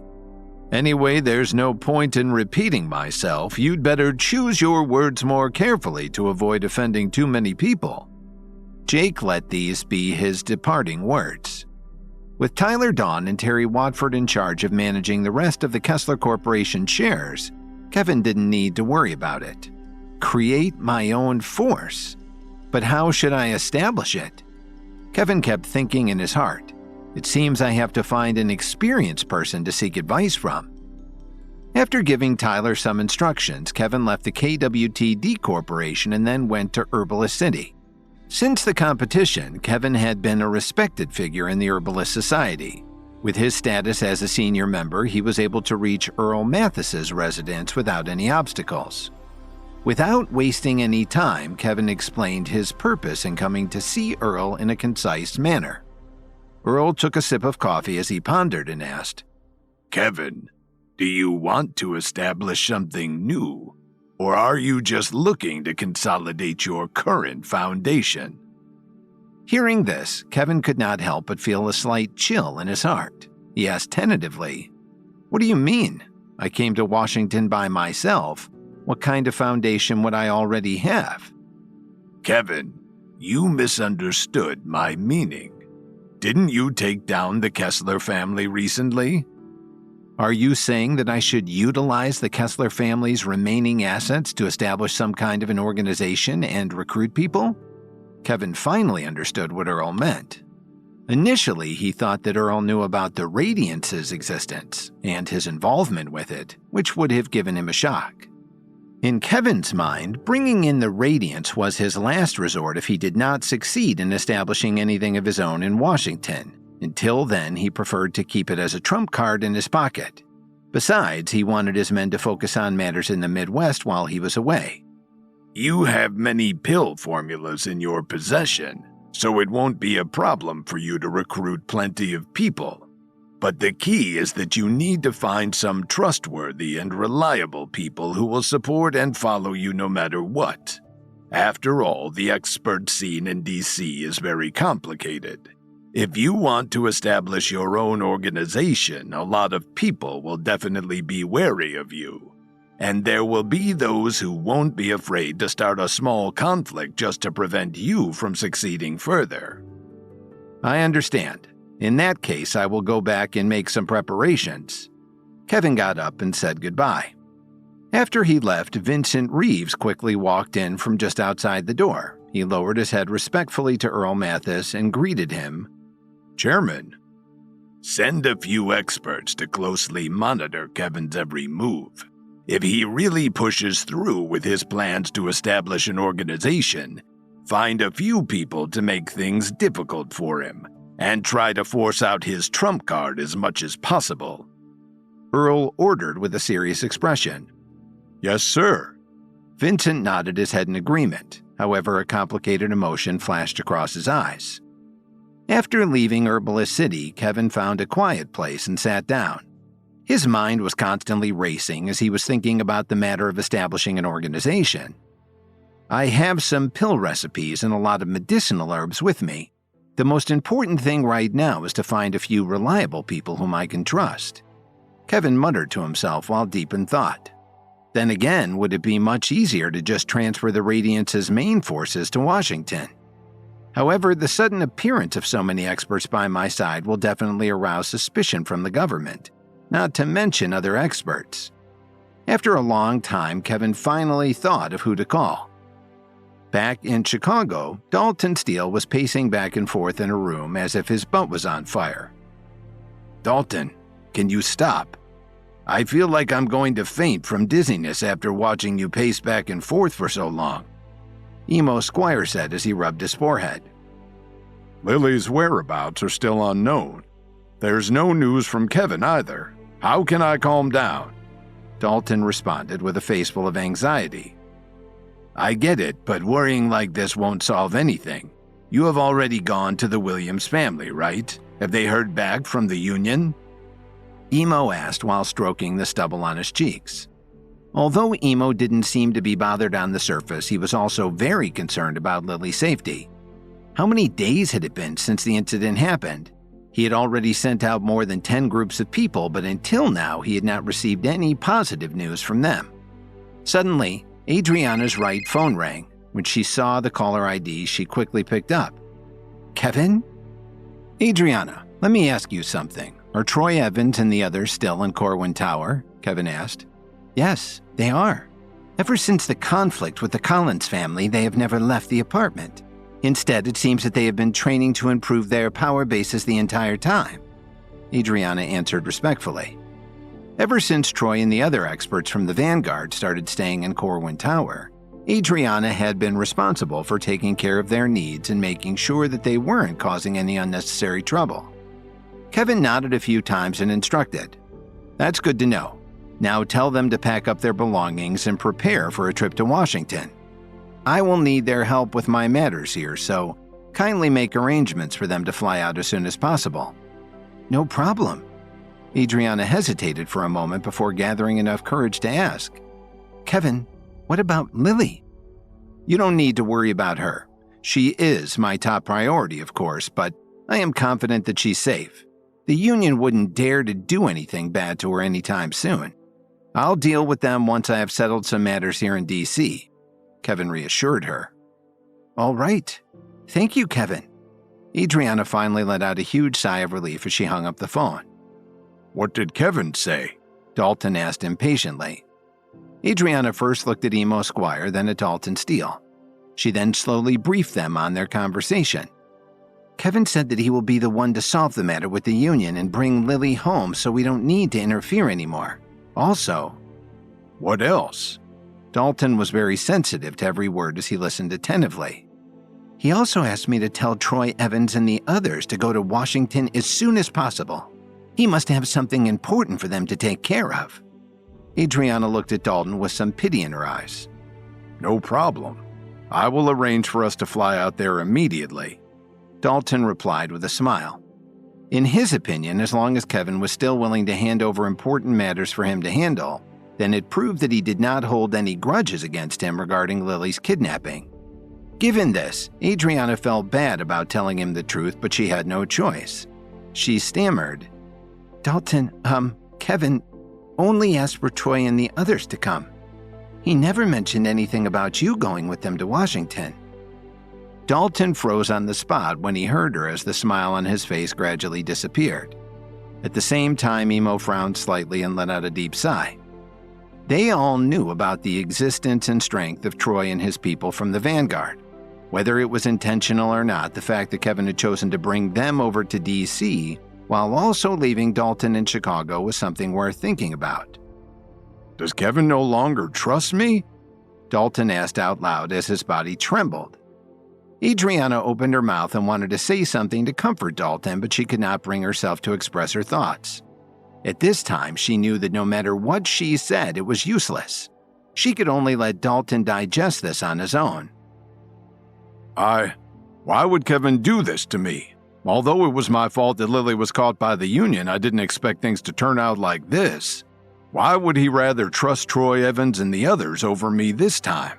I'm not weaker than them, and I've helped him countless times in the past. Dalton kept muttering, his heart full of grievance and doubt. Adriana sighed slightly. This was not something she could get involved in at the moment. After giving Emo a deep look, she walked out of the office to take care of what Kevin told her to do. When she left, Emo walked up in front of Dylan, patted his shoulder, and did his best to comfort him. Don't think about it too much, Dalton. After all, you are like a brother to Kevin, unlike Troy Evans and the others who are all just from Apex Island. What if something bad happens in Washington? Maybe he's just thinking about your safety. Is that true? Dalton turned around and asked with a wavering voice. His eyes were filled with tears. Emo's heart tightened when he saw him like this. He just nodded without saying anything. Just then, for some reason, Mitchell Cook's image flashed in Emo's mind. Back then, Mitchell had a very good relationship with Kevin, but later on, both of them had a falling out due to certain matters involving his adopted son. Looking at Dalton in front of him, Emo couldn't help but feel a sense of relief at his own situation. Luckily, he was much weaker compared to Dalton and was given fewer responsibilities to handle. Otherwise, if he made a big mistake, he probably would be the one in his shoes right now. Still, Emo wondered whether Dalton would end up like Mitchell, or if things could still go back to the way they were before the incident. At the same time, Kevin let out a long sigh after hanging up the phone. He hoped that his decision wouldn't cause any strange thoughts in Dalton's mind. After all, despite expressing some anger at him when he first found out about the incident, Kevin did not blame Dalton for anything that happened to Lily.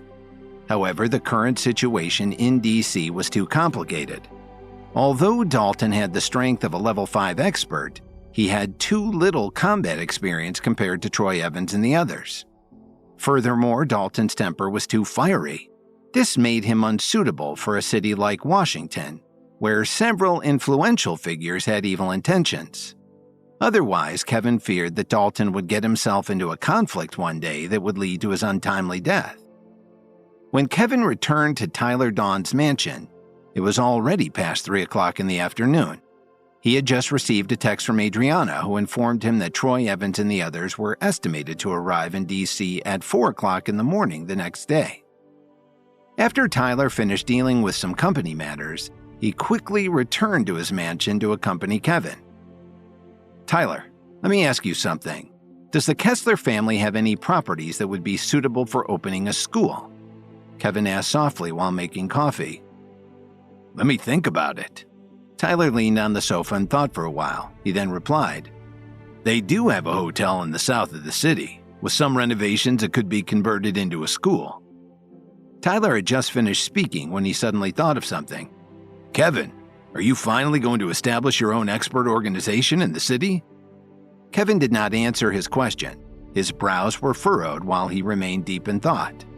Taking his silence as confirmation, Tyler immediately jumped up from the sofa and exclaimed, Looks like we are finally going to have a real fight in this city. That's right. We have been in DC for some time now.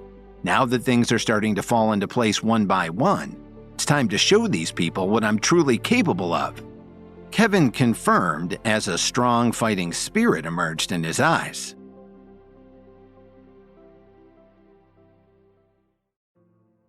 In order to help him establish an organization in Washington, Kevin called Adriana Wright and instructed her to send Troy Evans and the others from the Vanguard as soon as possible. He then asked Tyler Dawn whether the Kessler family had any properties that would be suitable for opening a school. With things starting to fall into place for him in DC, Kevin knew that now was the right time to show everyone what he was capable of. From the very first day he came to DC, Kevin knew that the road ahead was full of thorns, and there would be many challenges lurking everywhere. Despite this, Kevin still wanted to go all the way and reach the end of the road. No matter what it would take to get there, he had already decided there was no turning back. Given this, he needed to obtain the recognition of all of the expert families in the city within a year's time and qualify for the Epic Clash, where he needed to stand out for an opportunity to enter the upper realm. Hours passed as he and Tyler Dawn discussed other matters. Although Kevin's power base allowed him to stay up for the entire night, Tyler was just an ordinary person. Even though he often stayed up late when there were things to deal with within his company, he naturally felt sleepy by midnight. Kevin, I can't hold on much longer. I'll head upstairs and go to bed. If anything else comes up, let's discuss it tomorrow, Tyler said as he yawned. Don't be in such a hurry to sleep. Come with me for a drive. We have to go to the airport. Is Dalton Steele coming to DC? It's not necessary for the two of us to pick him up ourselves, is it? Tyler rubbed his eyes with exhaustion. Dalton isn't coming, but I've arranged for some other people to come. Tomorrow, I'll take them out for a bit of a challenge. A mischievous smile appeared on Kevin's face as he said this. Tyler did not know why, but a chill suddenly ran down his back. At around 4 o'clock in the early morning, an airplane flew over the sky above them and landed at the airport. There were only 2 reasons for taking this kind of red-eye flight. The first was to take advantage of cheaper tickets, while the second was to attend to an urgent matter. When Kevin asked Adriana Wright to send Troy Evans and the others to Washington, she immediately scrambled to get tickets on the next available flight. Other than the airport staff who were on night duty, there weren't many people at the airport, making the place seem both large and quiet at the same time. 3 men and 2 women in suits walked out of the airport. Everyone's faces immediately revealed a smile as soon as they saw Kevin waiting for them by the entrance. Mr. Williams, it's good to finally see you again. Because we haven't heard from you for so long, we were beginning to think that you had forgotten about us. Dustin Newman gave Kevin a big hug excitedly. How could I forget about you guys? Were you afraid of being stuck inside my apartment forever? Something exciting is about to happen, so I called all of you here to join me. Welcome to Washington, D.C. Kevin greeted them as he patted Dustin Newman's back a few times and nodded at Troy Evans and the others. At the same time, Kevin was surprised to sense that Troy's power base had already reached the peak of the 5th stage of level 5, and it was as if he could break through that bottleneck at any time. In addition, Violet Sweeney, Amanda Perry, Dustin Newman, and Barry Damon's power bases had also improved noticeably. Mr. Williams, I'm afraid this isn't a good place to talk, especially in the middle of the night. Why don't you bring us to your place to catch up and get settled? Troy suggested with a faint smile. As he spoke, he looked around him vigilantly. Mr. Williams, can we grab some food before going there? Dustin asked. It's 4 o'clock in the morning. Most restaurants are closed at this hour, unless you want some fast food takeout. Besides, Troy's right. You guys should get settled in first. Kevin smiled and called everyone to follow him as they all left the airport. Given that there were 5 of them, Kevin and Tyler drove separate cars in order to fit everyone. When they were splitting up, Kevin only let Troy ride with him, while the other 4 followed Tyler to his car. Tyler didn't complain about driving Dustin Newman and the others. He could clearly feel the spiritual energy that they were emitting. While this didn't necessarily scare him, he understood very well that his strength couldn't hold a candle to these powerful experts. Mr. Williams, it seems that you have attracted quite a lot of attention here in Washington, Troy remarked as he sat in the front passenger seat and looked at the white Porsche that Tyler was driving with envy. However, this feeling did not stem from the fact that it was such an expensive sports car, but because Tyler actually knew how to drive, unlike Troy. Ever since Kevin had brought them to Chicago, Troy and the others had completely fallen in love with everything that the modern world had to offer. Compared to how things were on Apex Island, life here was simply too good. There was no obvious distinction between people of different statuses. Apart from some arrogant and self-entitled people, most people could actually get along with each other. In contrast, the pinnacle reigned supreme on Apex Island. Below them, people were treated solely on the basis of their family and individual strength. So without any opportunities to improve their status, people were destined to remain in the social strata that they were born into for the rest of their lives. Moreover, they were also fascinated by all the benefits that modern technology provided. For example, indoor lights, mobile phones, and modes of transportation did not need to be powered by spiritual energy. However, Kevin, who was driving, didn't know what Troy Evans was thinking as he answered his question with a snicker. "Don't worry. They're just some dogs. We can get rid of them all in just a short period of time." By the way, Mr. Williams, why did you ask us to come here in such a hurry? Is there something important that you need us for? Troy asked and then volunteered himself. My strength has improved a lot since the last time we saw each other, so I promise that I won't let you down. I was just afraid that you guys were getting bored in Chicago, so I decided to bring all of you here for a change of scenery, Kevin responded. Upon hearing this, Troy raised his eyebrows slightly in surprise. For a while, neither of them said anything. Because of this, the atmosphere in the car turned a bit awkward. In the end, Troy was the first to break the silence. Mr. Williams, I know what happened to your wife. That night we were training in your apartment and did not have time to rush over. All right, that's enough. Lily's kidnapping is not your fault. If there's anyone to blame for her situation, you can only blame me. Before I left, I thought that all of my matters in Chicago had already been settled. Because of that, I didn't expect that the Union would still dare to make a move against me, so it was my fault for being too complacent and leaving Lily in a vulnerable position. Kevin's face darkened slightly as he interrupted Troy's words. He then added, "Don't worry though. The grudge between me and the Union will be resolved soon. It's all under control. After we take care of some matters here, we can settle the score with them. In the meantime, Lily is perfectly safe." Not wanting to offend Kevin, Troy bit his lip and swallowed the words that were about to come out of his mouth. Soon, both cars arrived back at the mansion. Tyler then enthusiastically accompanied Troy and the others to their rooms. Not knowing what went on in the other car, Kevin noticed that Tyler and Dustin seemed to have gotten along quite well and instantly formed a close bond. After a few hours of sleep, Tyler and Kevin rushed to the hotel that had been left behind by the Kessler family to take a look. After inspecting the ins and outs of the building carefully, Kevin was convinced that this was indeed a very good location for his school, so he asked Tyler to hire a construction team to start renovations. On the way back to the mansion, he called Stanley Cooper, asking him to send a list containing all of the city's expert families' identities and addresses. At 10 o'clock in the morning, Kevin brought Troy Evans and the others to the Gafford family's mixed martial arts school. However, before the 6 of them could enter, they were stopped by 2 people at the door. Hey, do you know what this place is? How dare you enter without permission? One of them yelled.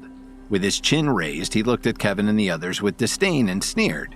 "If you came here to learn mixed martial arts, you have to pay up first. Don't you know the rules?" "Sorry, I'm in a bit of a hurry, so I don't have time for your rules. Besides, I'll be your teacher for today, so I hope you're prepared to learn a valuable lesson." Kevin lowered his head and retorted coldly. "What the hell do you mean, kid? Don't tell me you want to fight us right here." The person looked around and arrogantly retorted. "Do you know about the Gafford family's mixed martial arts school? The last person who came to cause trouble is probably—" Before he could finish his sentence, Kevin gave a quick nod to Dustin Newman, who then proceeded to punch the man in the chest, sending him flying several feet backward. Kevin looked at the giant school sign outside and shook his head a few times. He then uttered, "It's a pity that this school will no longer exist after today." As soon as he finished speaking, Barry Damon took a step forward. A purple light shot out from his hand, shattering the school sign in an instant. The other man at the door was scared straight by what he saw. He hurriedly took a few steps back and ran inside. "Mr. Williams, what should we do next? Should we go in and destroy this place?" Troy asked excitedly. Aside from him, Kevin saw the others' eyes begin to shine. It seemed that he was right all along to bring them to D.C. Although their lives in Chicago were peaceful, it was also getting a little too dull. "Don't worry, we have already caused such a big commotion. More of them will definitely come to us, so prepare yourselves for a fight." Kevin instructed them without fear. At the same time, the patriarch of the Gafford family, Noah Gafford, was observing a group of students as they practiced their mixed martial arts skills. 2 more people managed to break through as level 5 experts last month. Daryl Gafford, the old man who was chased away by Kevin before the auction, respectfully reported. Very good. Allocate more of our family's resources to nurture their growth. As for the other students who haven't broken through, make sure to keep training them well. Noah instructed lightly as he stroked his beard. He then added, We must support our students with all of our strength.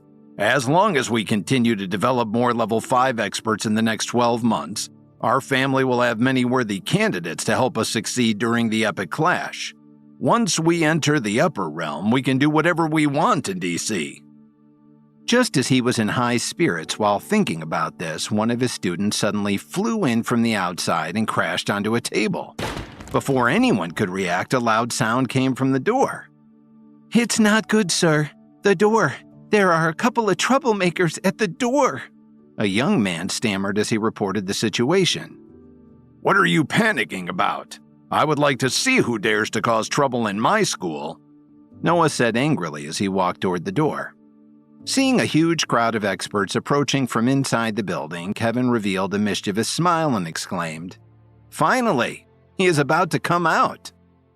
Who the hell are you? How dare you come to my school looking for trouble? Noah furiously roared. As he looked at Kevin and the others, his eyes narrowed. He then sneered at them. There's only 6 of you? Why don't you go out and inquire about the strength of the Gafford family? How many lives do each of you have to spare by daring to be so bold? Each of us has only one life, but I can assure you that you and your students don't have the ability to take them away, Kevin answered back fearlessly. That man is Kevin Williams, Daryl suddenly informed Noah in a low voice. What? You are Kevin Williams? Noah was obviously stunned. That's right, Kevin admitted directly. I don't want to waste my breath with you, so I'll get straight to the point. I want to establish my own school in DC. In order to prove myself worthy of doing so, I need to challenge a few expert families to serve as stepping stones. Unfortunately, because of Luke Gafford's actions, I have decided that your family should be first on my list. These words immediately attracted the attention of many people who were watching the show. After all, given the Gafford family's reputation in the city, they had never been provoked like this until today. This young man is too arrogant. He actually wants to use the Gafford family as a stepping stone. One of the students was in disbelief. I don't think he knows how strong the Gafford family is. Can he even consider himself as an expert against all of us? Another added. Just so happens that I'm done training for today. Looks like we're in for a good show. Someone else remarked. Looks like we're in for a good show. Someone else remarked.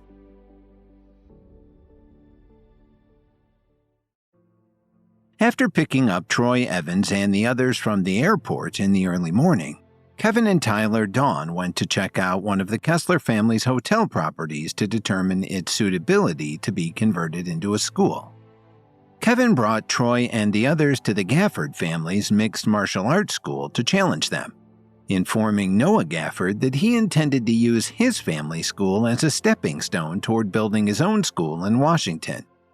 Unsure who would dare to challenge him like this, Noah was quietly informed by Daryl Gafford that this man was Kevin Williams. After learning this, Noah Gafford approached Kevin and said, Kevin, I still haven't settled the score with you regarding the matter of you chasing my family out of the auction. You have come to my family to cause trouble today. Do you really think that the Gafford family is some kind of pushover? His chest heaved up and down violently. His right hand, which was pointing at Kevin, was trembling. You can only blame your son for being so arrogant and domineering. He disrespected me because I was an outsider. He even said that he wanted me to get out of Washington, D.C. Under such an unreasonable situation, if I just rolled over and got along with the Gafford family, wouldn't others laugh at me for being weak and incompetent? Kevin raised the volume of his voice and scolded in a stern tone. Noah Gafford frowned when he heard that. He turned his head and looked at the old man who had followed him for many years. Is what he said true? He asked. Luke went to find Kevin a while ago. No one knew what happened during that period of time. It's just that he was injured when he came back. He told Noah Gafford everything he knew. Combined with what Kevin had said earlier, Noah Gafford immediately came to a conclusion. He was very clear about Luke's character. In the past, Noah Gafford felt that his second son's talent was only ordinary. Even with the help of the family's resources, it would be difficult for him to achieve great things in the future. Therefore, Noah Gafford had always placed his hopes on his oldest son, hoping that he could become his successor in the future. As for Luke Gafford, he began to treat him as just an ordinary son. Therefore, Luke would often do things to try and bully others with his power. After that, it would always be Noah Gafford who would have to clean up his son's mess. However, Noah Gafford had never thought that Luke would actually dare to cause trouble for someone in Kevin's position. It wasn't that Noah Gafford had doubted what Kevin had said, but judging from the various signs, he knew that he was telling the truth. After all, the Gafford family had nothing to do with Kevin, and Kevin had no reason to target their family. Well, what do you say? Kevin slightly raised his head and said, "Do you now understand the cause and effect of this matter?" Huh. You are not the only one who can attest to it. As for you, how many people know whether you are the real deal or not? Noah Gafford would not easily cave to Kevin. After all, there was no one else present. If they weren't careful and simply admitted it, the Gafford family would inevitably fall into a similar trap in the future. You still refuse to admit it, don't you? However, there is one thing that you might not have thought of. The place where I live is equipped with monitoring and recording equipment. That day, Luke's every word and action was recorded as evidence.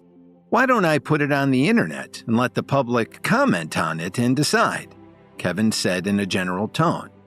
When he said this, Noah Gafford was stunned on the spot and his expression darkened. Mr. Williams, you are about the same age as my son. Young people are always careless. It is inevitable that you will say something wrong and do something wrong. It is not like it's an unforgivable crime. There is no need for you to hold on so tightly to this. Noah Gafford took a deep breath and restrained his temper as he spoke. Just hearing these words made everyone present understand that Noah Gafford was admitting defeat. Or it should be said that he was giving Kevin a way out. What a pity. I have always been respected by others, and I have always respected others. Since your son has already turned away, if I don't continue playing the game, I'm afraid people will say that I am too soft, Kevin replied as he toyed with Noah. When these words came out, the surrounding people immediately exploded. What the hell? This kid isn't a fool, is he? Someone said. I think he is just pretending to be a fool. It's obvious that he wants to go toe-to-toe with the Gafford family. Someone else said. This kid wants to take on the Gafford family? I would like to see him try. We'll definitely be watching a good show today, the third person commented. However, Kevin didn't pay any attention to the discussions of these people. He crossed his arms in front of his chest and looked straight at Noah Gafford. Then how do you want to solve this situation? Noah Gafford asked as his face turned gloomy. He originally thought that by lowering his head he had already given Kevin a lot of respect. He was the one who was reasonable enough to not argue with him about today's matter. However, Kevin did not budge an inch. He really did not seem to care about his status. My idea is very simple. Aren't the Gaffords a family of experts? Then we will settle this matter in that way. It just so happens that these people here with me are experts as well, and they have been itching for a fight. Why don't we do it? How about the best out of 5? Kevin said in a relaxed and casual manner. Noah Gafford raised his chin and looked at Kevin. So you are here to challenge my family, is that right? So what if I am? Are you willing to accept this challenge? Kevin said as he took out a letter that he had prepared beforehand. Dustin Newman took the letter from Kevin's hand and walked quickly to Noah Gafford and held out the invitation in front of him. So if there is going to be a fight, there should be a prize, right? What if you lose today? Noah Gafford glanced at the letter, then looked at Kevin and asked in a cold voice. If I lose, I will compensate you. Also, I will help you fix the plaque that was broken. and give all my shares in the Orion Group and KWTD Corporation to you. What do you think about that?" Kevin answered without hesitation. If Tyler Dawn and Terry Watford were here, they would definitely lose their minds because of Kevin's words. Kevin owned 20% of the shares of the Orion Group. Adding the Kessler family's shares, the shares that belonged to him were worth hundreds of millions of dollars. And that wasn't even taking into account the KWTD Corporation. Even Tyler's shares were not as much as Kevin's. It could be said that what Kevin was offering up was equivalent to his entire net worth in Washington, D.C. "The conditions are very attractive, but I still want to add one more condition. If you lose today's match, you will publicly admit your mistakes," Noah Gafford said fiercely. "No problem," Kevin answered confidently. Noah Gafford's face revealed a proud smile. He had probably heard something of Kevin's power base, but that didn't mean that his men were pushovers either.